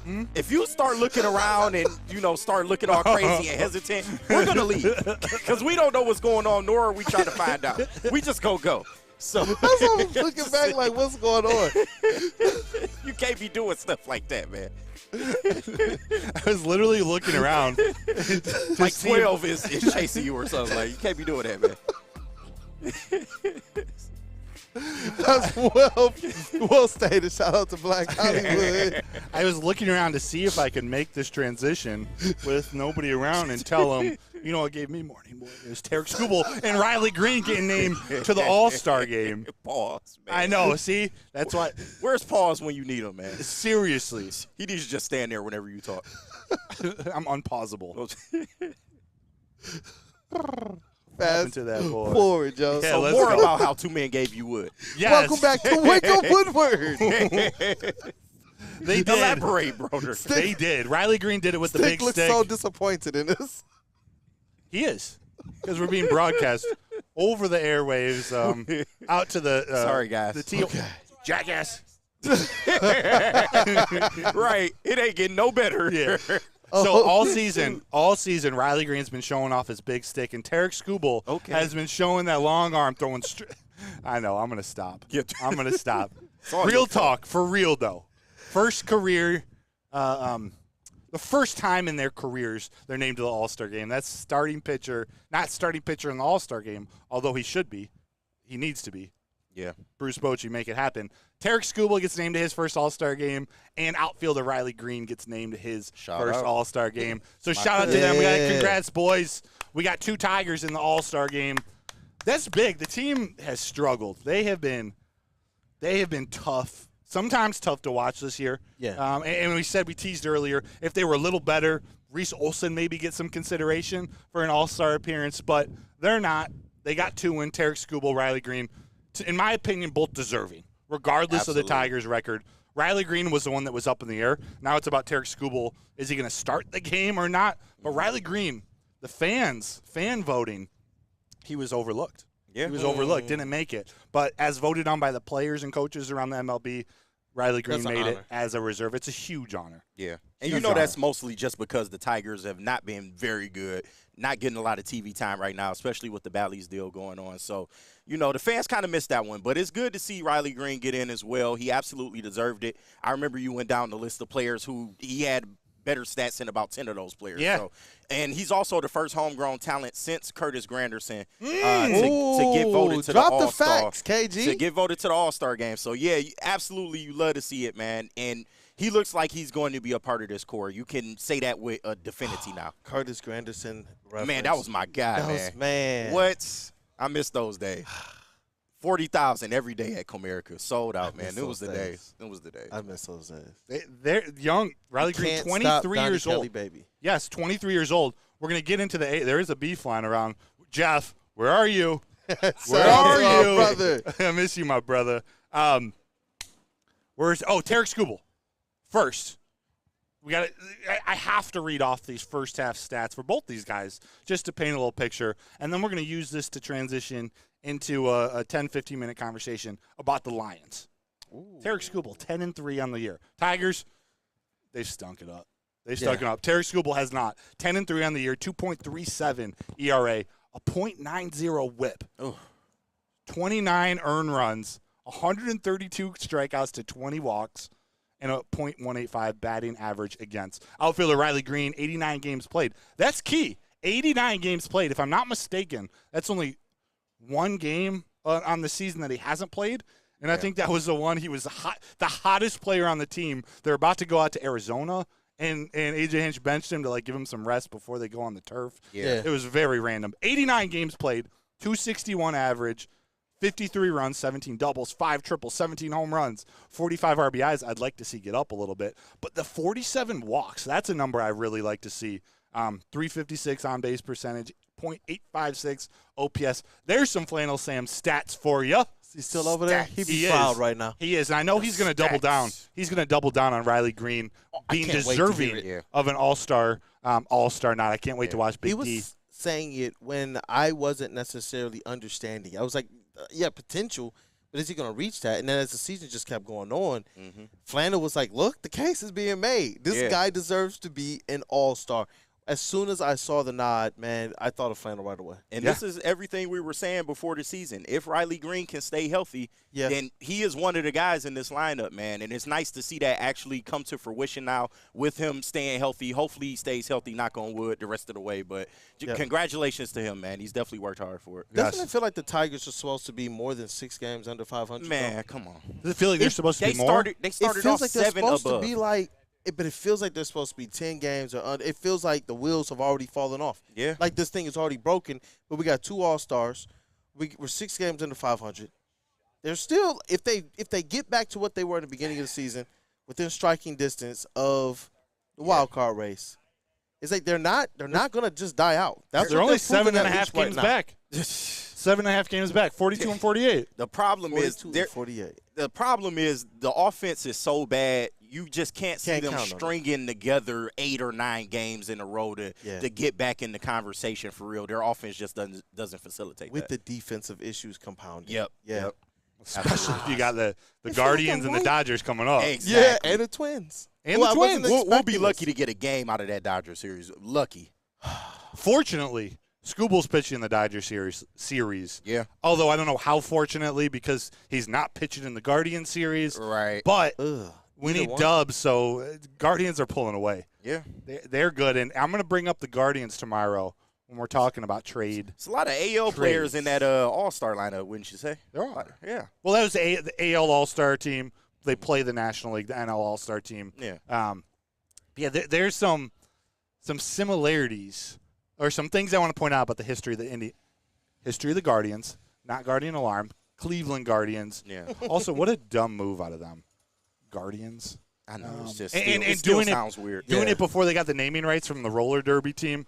Nonetheless, that will always be something. Riley Green, as much as you can. Kool-Aid, Riley Green's 23 years old. Yes, sir. The Lions, they got a handful of players under 25, and they're starting to get recognition. Ooh. They're starting to get recognition. We haven't talked about the Lions in a while. Like there have been so much news about the Red Wings, about the Pistons, even the Tigers in the last 2 weeks. Kind of let the Lions just have a little vacation, but training camp is in 2 weeks. Yep. And they got 25-year-olds, younger than 25-year-olds with experience, coming to help this team chase a Super Bowl. Before we get into the segment, are you excited to get back into football, man?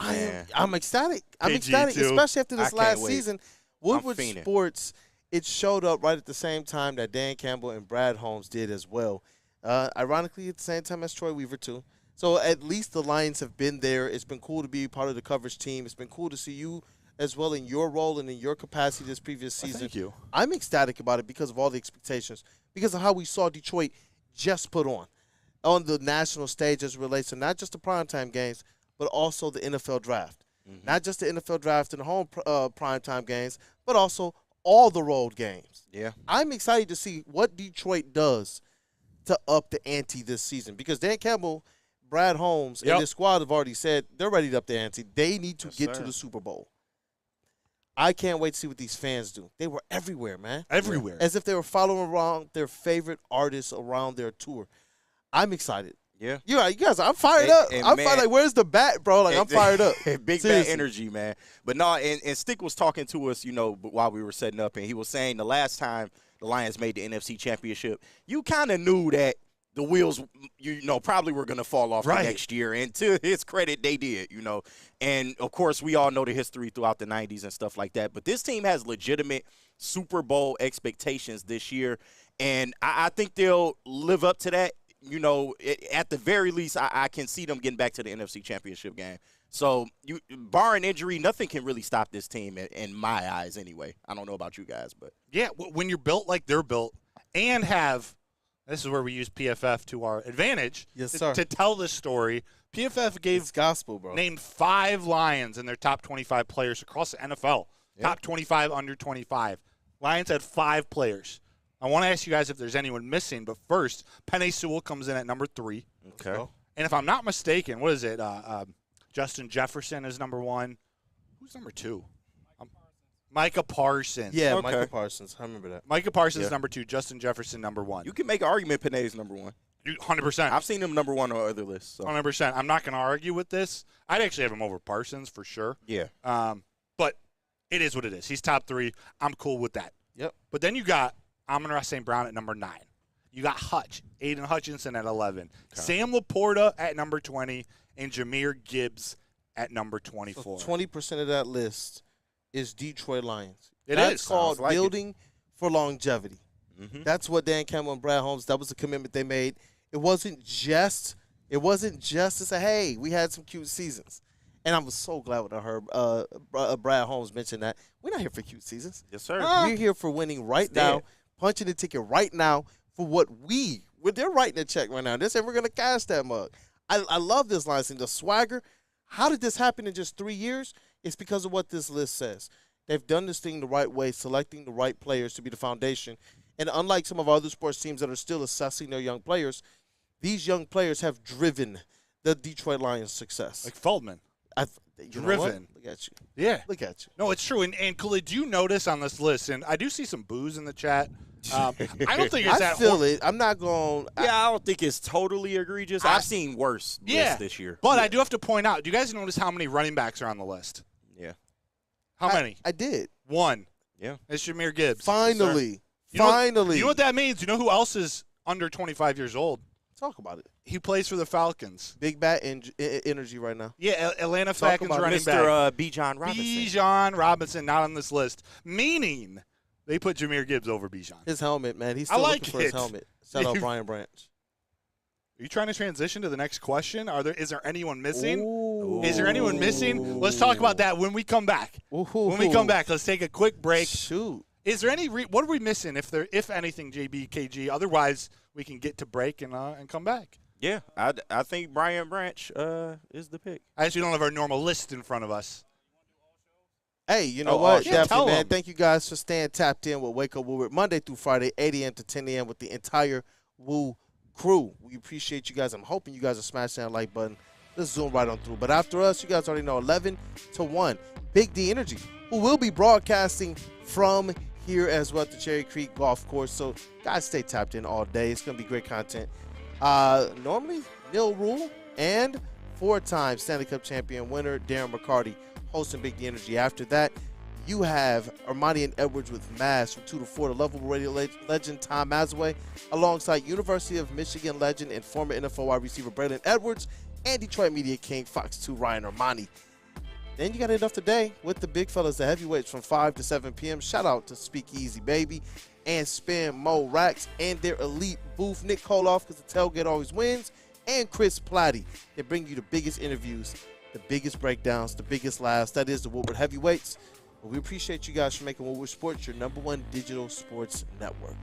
Stop searching for a vehicle and start finding one. Les Stanford Chevrolet Cadillac makes it easy. We harness the power of multiple dealerships and own the biggest selection of GM brands in the area to get you the car you need. With the Les Stanford Group, you'll have access to 4 different dealerships, providing you with more makes, more models, and more choices. We're connected to more than 1,000 vehicles. And with so many high-quality CPO vehicles available, you'll find new car quality at pre-owned prices. You can start and end your search at lesstanford.com today.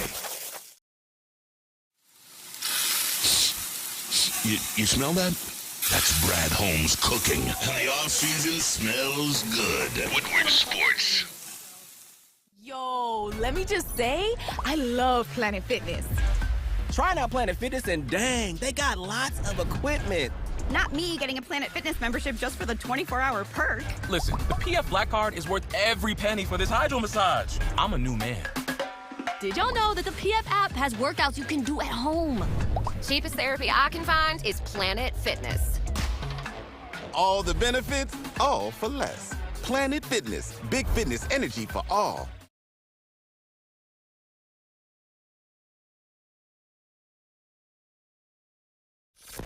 Woodward Avenue, the first paved road in America. Woodward Sports, the first sports network born in Detroit and made for Detroit.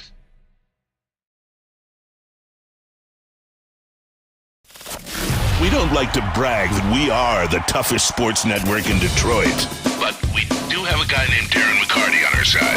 Lemieux and McCarty, who've had a good knockdown drag up. There they go, right on the whistle. They were talking to one another. Woodward Sports. Are you caught up in child custody battles, visitation, or other family law issues? You got to go check out KDK Law in Birmingham. They will have your back. They give you 24/7 availability if they're your clients. They're trusted. They've been in the industry. They got over 10-plus years of experience, if I'm not mistaken. Yep. Honestly, they will have your back. Tell them Woodward Sports sent you. They'll pay your filing fees. That's big. That's big. Again, having problems, child visitation issues, family law, go check out KDK Law in Birmingham. They'll have your back. Don't let her take that country club membership. Don't let her. That too. Shout out to They KG. will take that. They will take that. Shout out to that dude, Justin, who's in the, well, I can't say in the building, but he's somewhere out here at the golf course getting great content, still working hard, man. Shout out to Flannel Sam, the vet of the squad, 5th member of the starting 5. He will be on Big D Energy today.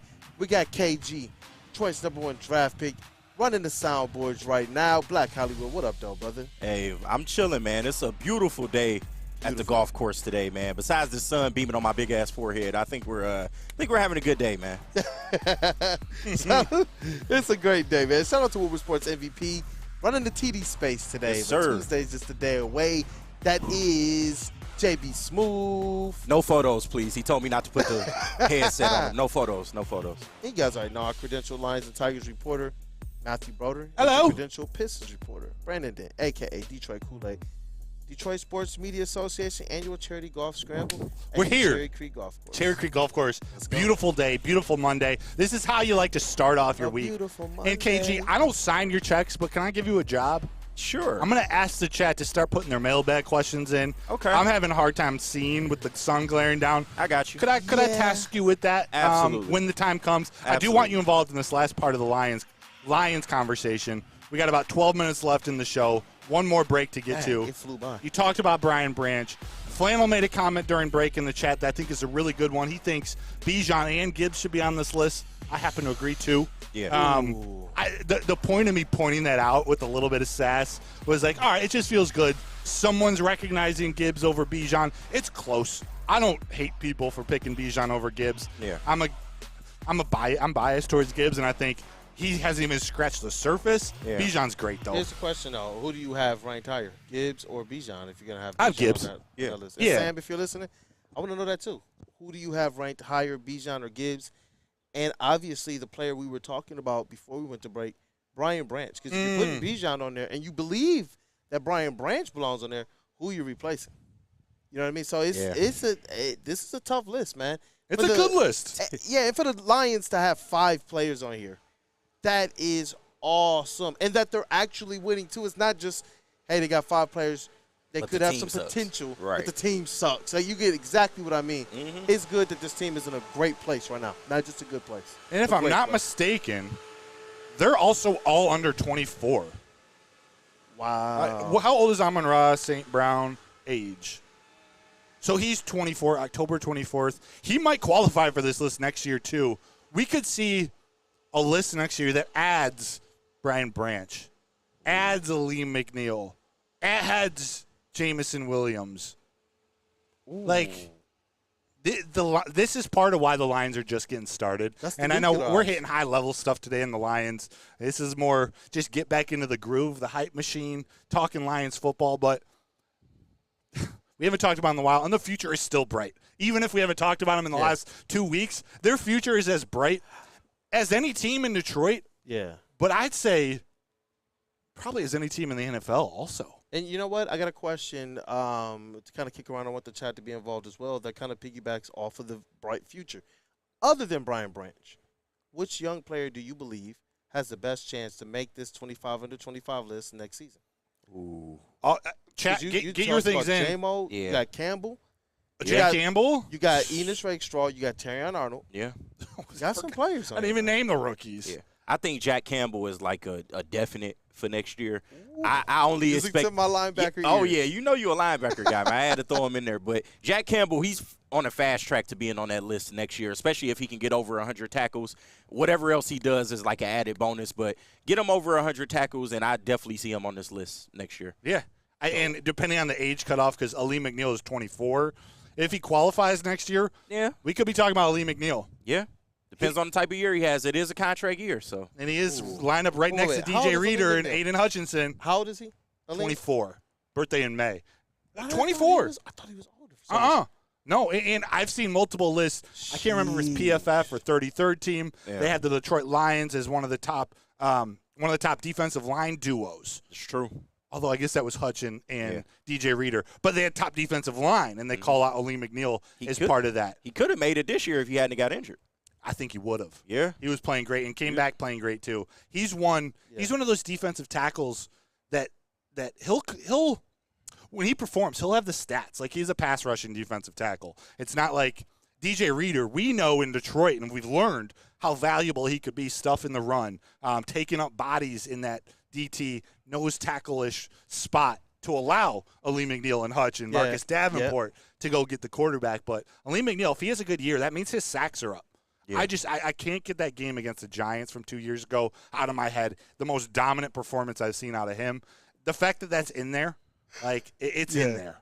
What are you laughing at? Just a fan says, sorry, guys, it will not become the Lions' top 25 list. It already is. They got the most players on the list. 5 out of 25. He put the laughing emoji on there. It already is. And when you look at the other players they have, part of me is like, yo, am I being too biased? Is it too much Kool-Aid? No. Am I being too fanboy? But they literally got other players they can add to this top 25 list by next year. When you're talking about, I didn't even think about Ali McNeil. Yeah. They got a lot of different candidates that can make this list, and I don't see any of the players that are currently on there falling off of this list. Yeah. J-Mo, too, is another one that could be on there next year depending on what he does this season. I think he's a damn good candidate, too. Yes. I mean, Brian Branch and Jack Campbell are your guarantees. Would love to see J-Mo up there. Would love to see some of the rooks. Yeah. Then we're cooking. Let me tell you about, speaking of cooking, let me tell you about Dispo. Then Kool-Aid's going to tell you about Dr. Jeff Pierce. Let's not go to commercial break. Let's do these reads. We'll come back to mailbag. Gotcha. But you can head out to Dispo Dispensary. They got the freshest inventory, from Michigan's largest variety of shops. They got the flour, they got the CBD, they got the oils, they got the cartridges, they got it all. Head to Dispo today. They're doing some incredible deals. I don't have the read in front of me. They got incredible deals all month long. I know a $10 giveaway with the purchase of $25 or more. They're handing out some really awesome stuff. So check out any of the Dispo locations. Check out Dispo Dash if you want it delivered to you. That's Dispo Dispensary, disposhops.com. They are your local cannabis plug. Also, part of the new modern medicine that I don't know if Dr. Pierce would recommend it, but it's an alternative if you do have back injuries. If you are an athlete and have some injuries, you probably do want to go check out Dr. Jeff Pierce. Hey, shout out to KG, too. Doc KG in the house. I recommend it. Hey, but shout out to Dr. Jeff Pierce. You can catch him every Tuesday on Big D Energy and every Thursday on Ermanni and Edwards with Mass, where he's giving you the best and breaking down all of the top injury concerns and news on these shows via Woodward Sports. And it's pretty cool, too.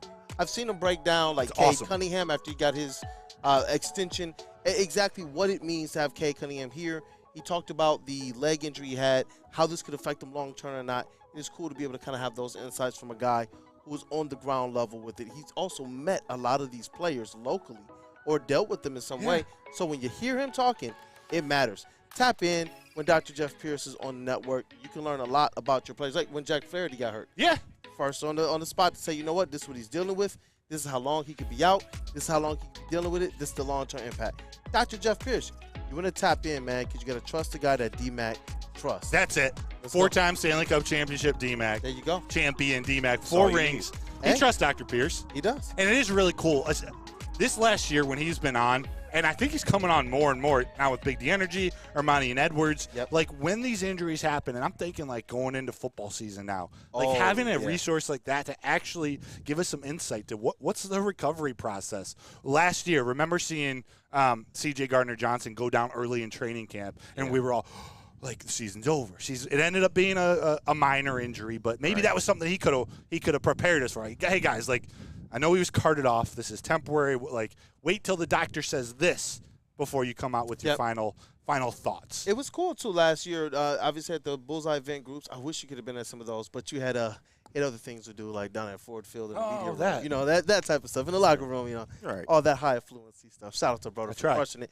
But he would drop by Dr. Jeff Pierce every Sunday or some of those Sundays at the Bullseye event tailgate at Eastern Market. He would give us some of that kind of analysis. Players that were hobbled, players that were injured, players that we didn't think were going to play but now are playing. What's the effect that we can have? What's some of the gamesmanship too? You know, this player, they didn't give us any report all week, and all of a sudden this player's playing. What can we expect realistically from him? And he was able to call some of these things every single week. So. Yeah, we're going to be speculating how healthy is Enos Rakestraw.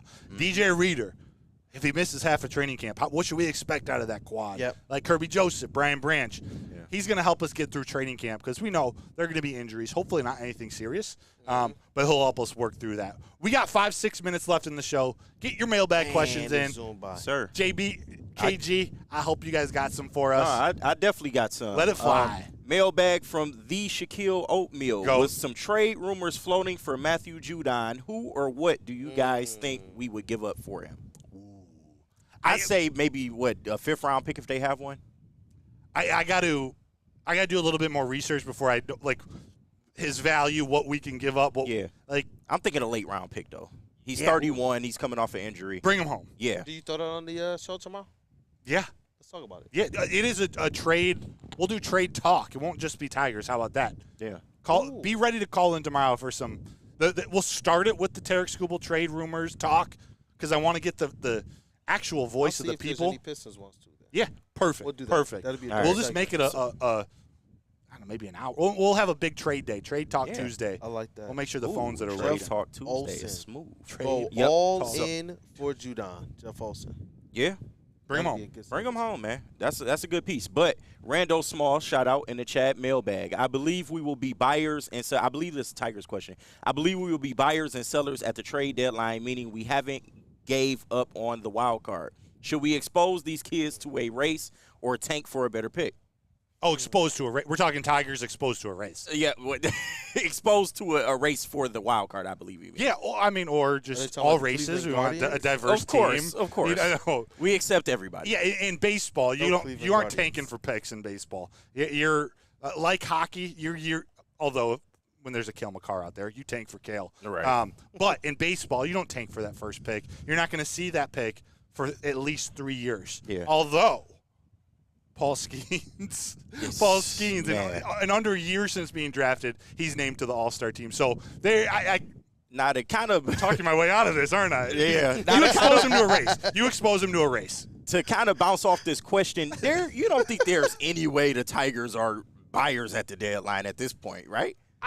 No, not buyers in terms of I got you. Not buyers in terms of we're going all in at the deadline because we think we can compete this year. Yeah. But there are moves you can make that aren't just you're not just selling, you're not giving up on the year. Yeah. You try to get, You're trying to get better still. You're trying to get better, and whether that's a AAA player that is going to be able to get some time for you at the big league level, or even a young big league bat that's going to finish his team with the Tigers. You want a player that can help you for the future, but you don't want if you're within 10 games, even if the season's over, which it's close. Yeah. You aren't giving up unless you're 10, 15 games out. Right. So you're not tanking. Yeah.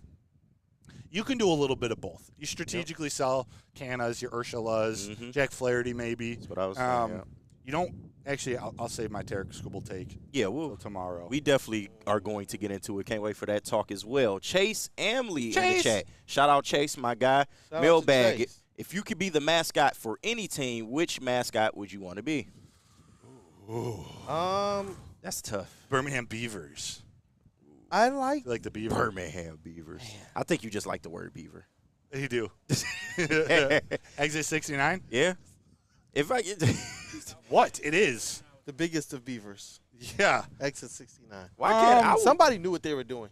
Yeah, they did. They're Dirty Somebody Nine, knew. too. Yeah. Are you talking like, or do you think Chase is talking He said coolest mascot. mascot? He said mascot for any team. There's some great ones out there. Like, I want a list of mascots before answering. Although I got to it's- be a homer and say Rory, man. I would love to be Rory at a Lions game. You're inside and air conditioning. Yes, singing forward down the field, you know, smacking people in the face. I would love that. Shout out to Turbo. Turbo? Motor City Cruise, their mascot, bro. Because Turbo's an interesting one because he scares kids. Oh, for real? And sometimes I'm wondering, like, what's the perspective? Because usually as a mascot, you're supposed to bring joy and cheery.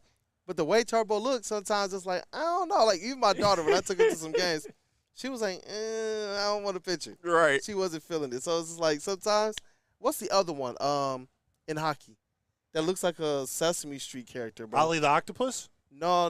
There's one that looks like just Oliver Twist? I forget which one it is, but it's just, it looks ugly, bro. The Thrashers. Sometimes I'm like, you know what? Let's be an ugly mascot and have some fun. Yeah. Let's do that. Let's do it. What else we got? Looking. By the way, Scary while you're mascot. looking, and we'll I'm take seeing a lot of wrestling questions. No, do those after. JB can't get in on it, so I'm trying to avoid the wrestling questions for right now. Fair. But While you're looking for the next one, I think it's worth. I think it's something we got to point out. And Dante I found a good 151 one. in I the think I chat saw it earlier. had a super chat earlier. Horrible news this weekend. Over the weekend, rookie cornerback Kyrie Jackson of the Minnesota Vikings tragically passed away in a car accident. Oh yeah. This is one of those times we got to set aside rivalries, set aside fan bases going back and forth at each other, and just say rest in peace, man. I feel horrible for his family. Send condolence to his family and friends. The other victims as well. And I would never wish this upon the Vikings either. Like this is not how you want. You don't want this to happen to any team, any family, any person. Kyrie Jackson, I remember doing a lot of studying about him leading up to the draft. Yeah. A 6'3" cornerback with loads of potential out of Oregon. Played at Alabama. Close with Terrion. I think Arnold, he was they in my played mock together. draft, if I'm not mistaken. Yeah. But yeah, just completely saddened by that news. Absolutely Horrible. shocked. These kids work so hard, man, to get to that next level, and then he finally makes it, and he can't even enjoy the fruits of his labor. So it's just absolutely sad. As Kool-Aid said, you also want to send condolences out to the other two kids that were in the car with him. Kyrie Jackson, obviously the most, well-known out of all of those. But prayers up to all those families, man. Very, very sad. Yes. It's in an area as well that I'm very, very, very familiar with, that Upper Marlboro area in DMV. Spent a lot of time up there, and it's just sad to think about exactly what happened. When I saw the pictures of the car as well, it's like, man, they didn't have a chance, and it wasn't even their fault. Life just beginning. Again, it's a shame, man. It's a shame, man. It's sad. It's sad in any capacity, man. As a parent, like I can't even imagine that, man. My child achieving their dream, doing it all right, and it get taken from them. It's just it's a sad thing, and I'm hoping, especially as we come through some of these holidays, that this continues to encourage people to be as responsible as possible out there on the roads, man. Yeah, life is far too fragile. Yep. It just is. It is. So, Charles McClain, mailbag. Tigers' ERA is a little lower with Rodgers behind the plate, but with Kelly behind the plate, offense is a lot better. Which catcher sees more playing time, Kelly or Rodgers? I think they're going to split them. They're going to split them exactly how they're doing. Play the matchups. Rodgers will be with Scooble. Yeah. Do you think Rodgers maybe they want to platoon it like that because Rodgers has a little pop in his bat? I mean, Carson Kelly seems like the better catcher of the two, but Jake Rodgers can occasionally give you a home run. Yeah, and I think Jake Rodgers is better at calling a game. Okay. Doesn't have the offensive consistency or abilities that Carson Kelly has shown, at least over the last 2 months. Yeah. But he calls a damn good game. Like Jake Rodgers, that's one of his calling cards, and what makes up for a little less pop. He's got pop, but a little less consistently at the plate. Like that's. Like I said last week, I think catchers at one position, you can sacrifice a little offense if he's an elite defender, elite throwing the runners out. It's like Gerald Laird and Avila, although they had decent offensive years at certain points. So Javi Baez at the catcher position is what you're saying? Yes. And that's okay at the catcher position only. not at the shortstop position. You can't have the center of your you can't have your catcher, shortstop, second base, center fielder. You can't have them all like that. Yep, and if we got time for one more, Herb Nash, this is for Kool-Aid, mailbag. With the recent additions to the Pistons, what are your win expectations? Oh, it's kind of hard to call, right? I've been struggling with this all weekend. It's difficult to call because Ron Holland, who is he to this team? And then we want to know what these young players are going to do to step up. But you got some shooting around Cade Cunningham. If he is who we think he is, and these shooters, they shoot, got that ratchet on them, let's at least get 20 wins or more. Like, you got to be over 20. This team had expectations of winning at least over 20 the past couple years. They just haven't gotten it done, so it makes it a little tough to just go out there and say, well, they've done what they need to now. But I want to see at least like 22, 23 wins minimum. Some people think they got the recipe to get to 30. Yeah, I'm hearing that a lot more now.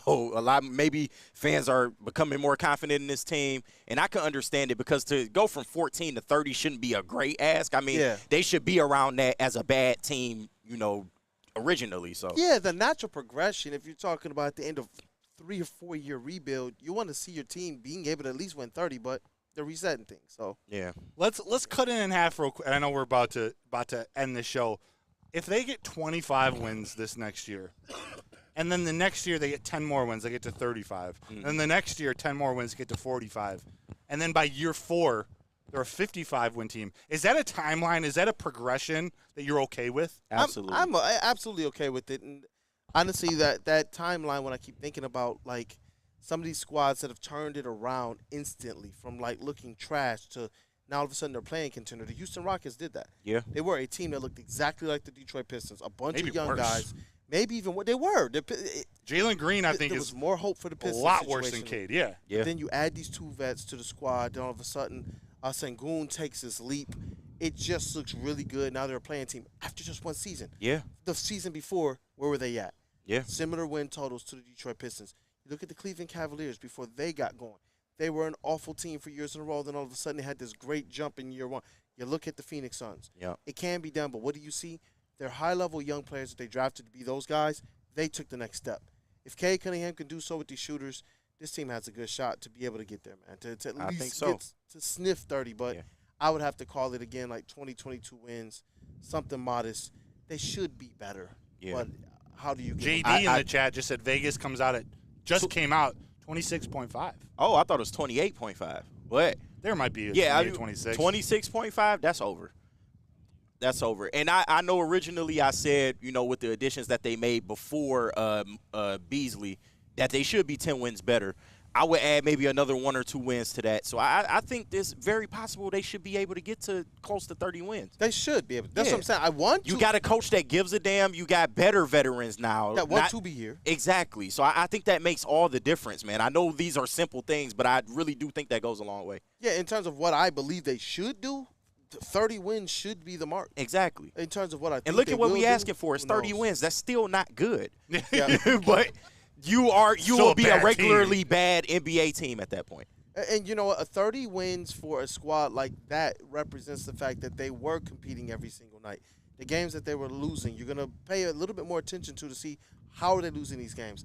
Are they in these games? Yeah. Listen, and we're supposed to have Special K, Greg Kelser, on a little bit later this week. Shout out. It's looking like Thursday. Tease. Hey. It's looking like Thursday. It's a tease. He has some comments to make as well. He's made the rounds media-wise. Yeah. Coming to Woodward Sports. We're going to talk about his camps, basketball camps on the way, but we're going to ask him as well about the Pistons. Not many people have eyes and watch more bad Pistons basketball than Greg Kelser. Yeah. So I feel bad for him a lot of those nights. He's had some comments. He's had some comments, and I can't wait to pick his brain about the Pistons. Shout out to the legend, man. Can't wait to have him on the show. Can't wait. Let's wrap the show up. I got 2 comments to end it for us. Mitten Maid says, Baker's staff is going to be on a war path. That will trickle to the players. Pistons going to get 30, Mitten Maid says. And lastly, this is a great one to end on. Rando Smalls, thanks so much for the super chat, my man. He says, live life to the fullest. Tell those who you love just that. Great advice. Thank you, everyone, for being out here with us today. We're here at the Detroit Sports Media Association annual charity golf outing here at Cherry Creek Golf Club in Shelby Township, Michigan. What a day. This was fun. This was a great show. We didn't talk a lot of Red Wings. We're going to include some Red Wings tomorrow. A lot of trade talk around all 4 teams. Little Tigers action. Hey. Get ready to call in tomorrow. Have your questions. Have your points direct. Ready to interact with the I'm chat pumped. family. I'm pumped. I'm pumped up. And hey, like we said, tomorrow, get the rest of our Red Wings contingent back in the studio as well. Continuing to cover all 4 sports with passion and honestly with a level of work that we hope is up to the standard that you guys are expecting and that we keep improving. So that's what, at least what this Woo Crew represents, man, the whole entire Woo Crew. All Woo of woo. sports, man. Let's rock. Take It's us time out. to break this thing down. Yes, sir. Good show today. It was a lot of Matthew fun. Broder. This was a fun one. Beautiful weather out here at the Cherry Creek Golf Course. A lot of legends in the building. And hopefully we're on that right path, too. Just want to get the little Malik Beasley wiggle. Let's go. Let's go, man. I'm looking Hey, really white right now. Yeah, shout you out are. to Stick. Shout out to legend Terry Foster as well. They're still sitting up here. Neil Rule, the president, wherever he is. Mr. That President. dude, Justin, out there getting great content, has already sent me a lot of stuff for socials. Flannel Sample will be on Big D Energy.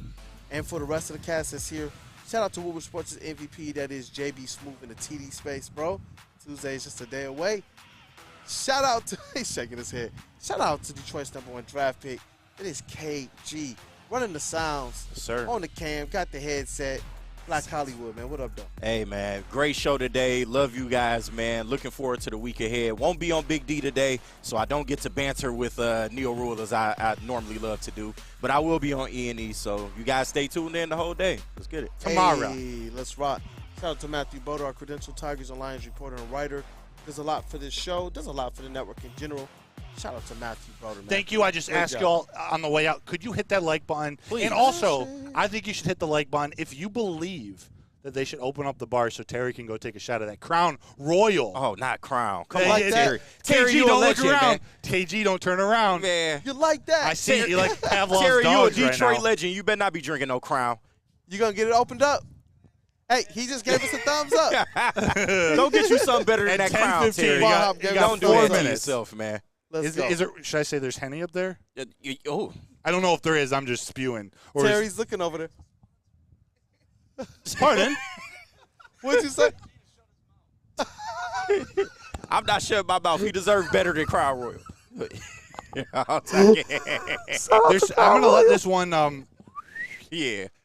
Thank It's you your so boy, much. Brandon Here Dick. anyway. We'll see you tomorrow. Hey, It's y'all Detroit fault. Kool-Aid, your credentialed Pistons reporter and writer. It was a great show, chat family, because you guys were involved. We do our best, and you guys bring that energy and that engagement every single day. It was an awesome time. We love you guys, as KG said, as Broder's intimated. You guys already know. It's the Woo Crew, man. Wake up, Woodward. Have a great day. Stay tapped in with the rest of Woodward Sports. Let's rock. Have a blessed one, y'all.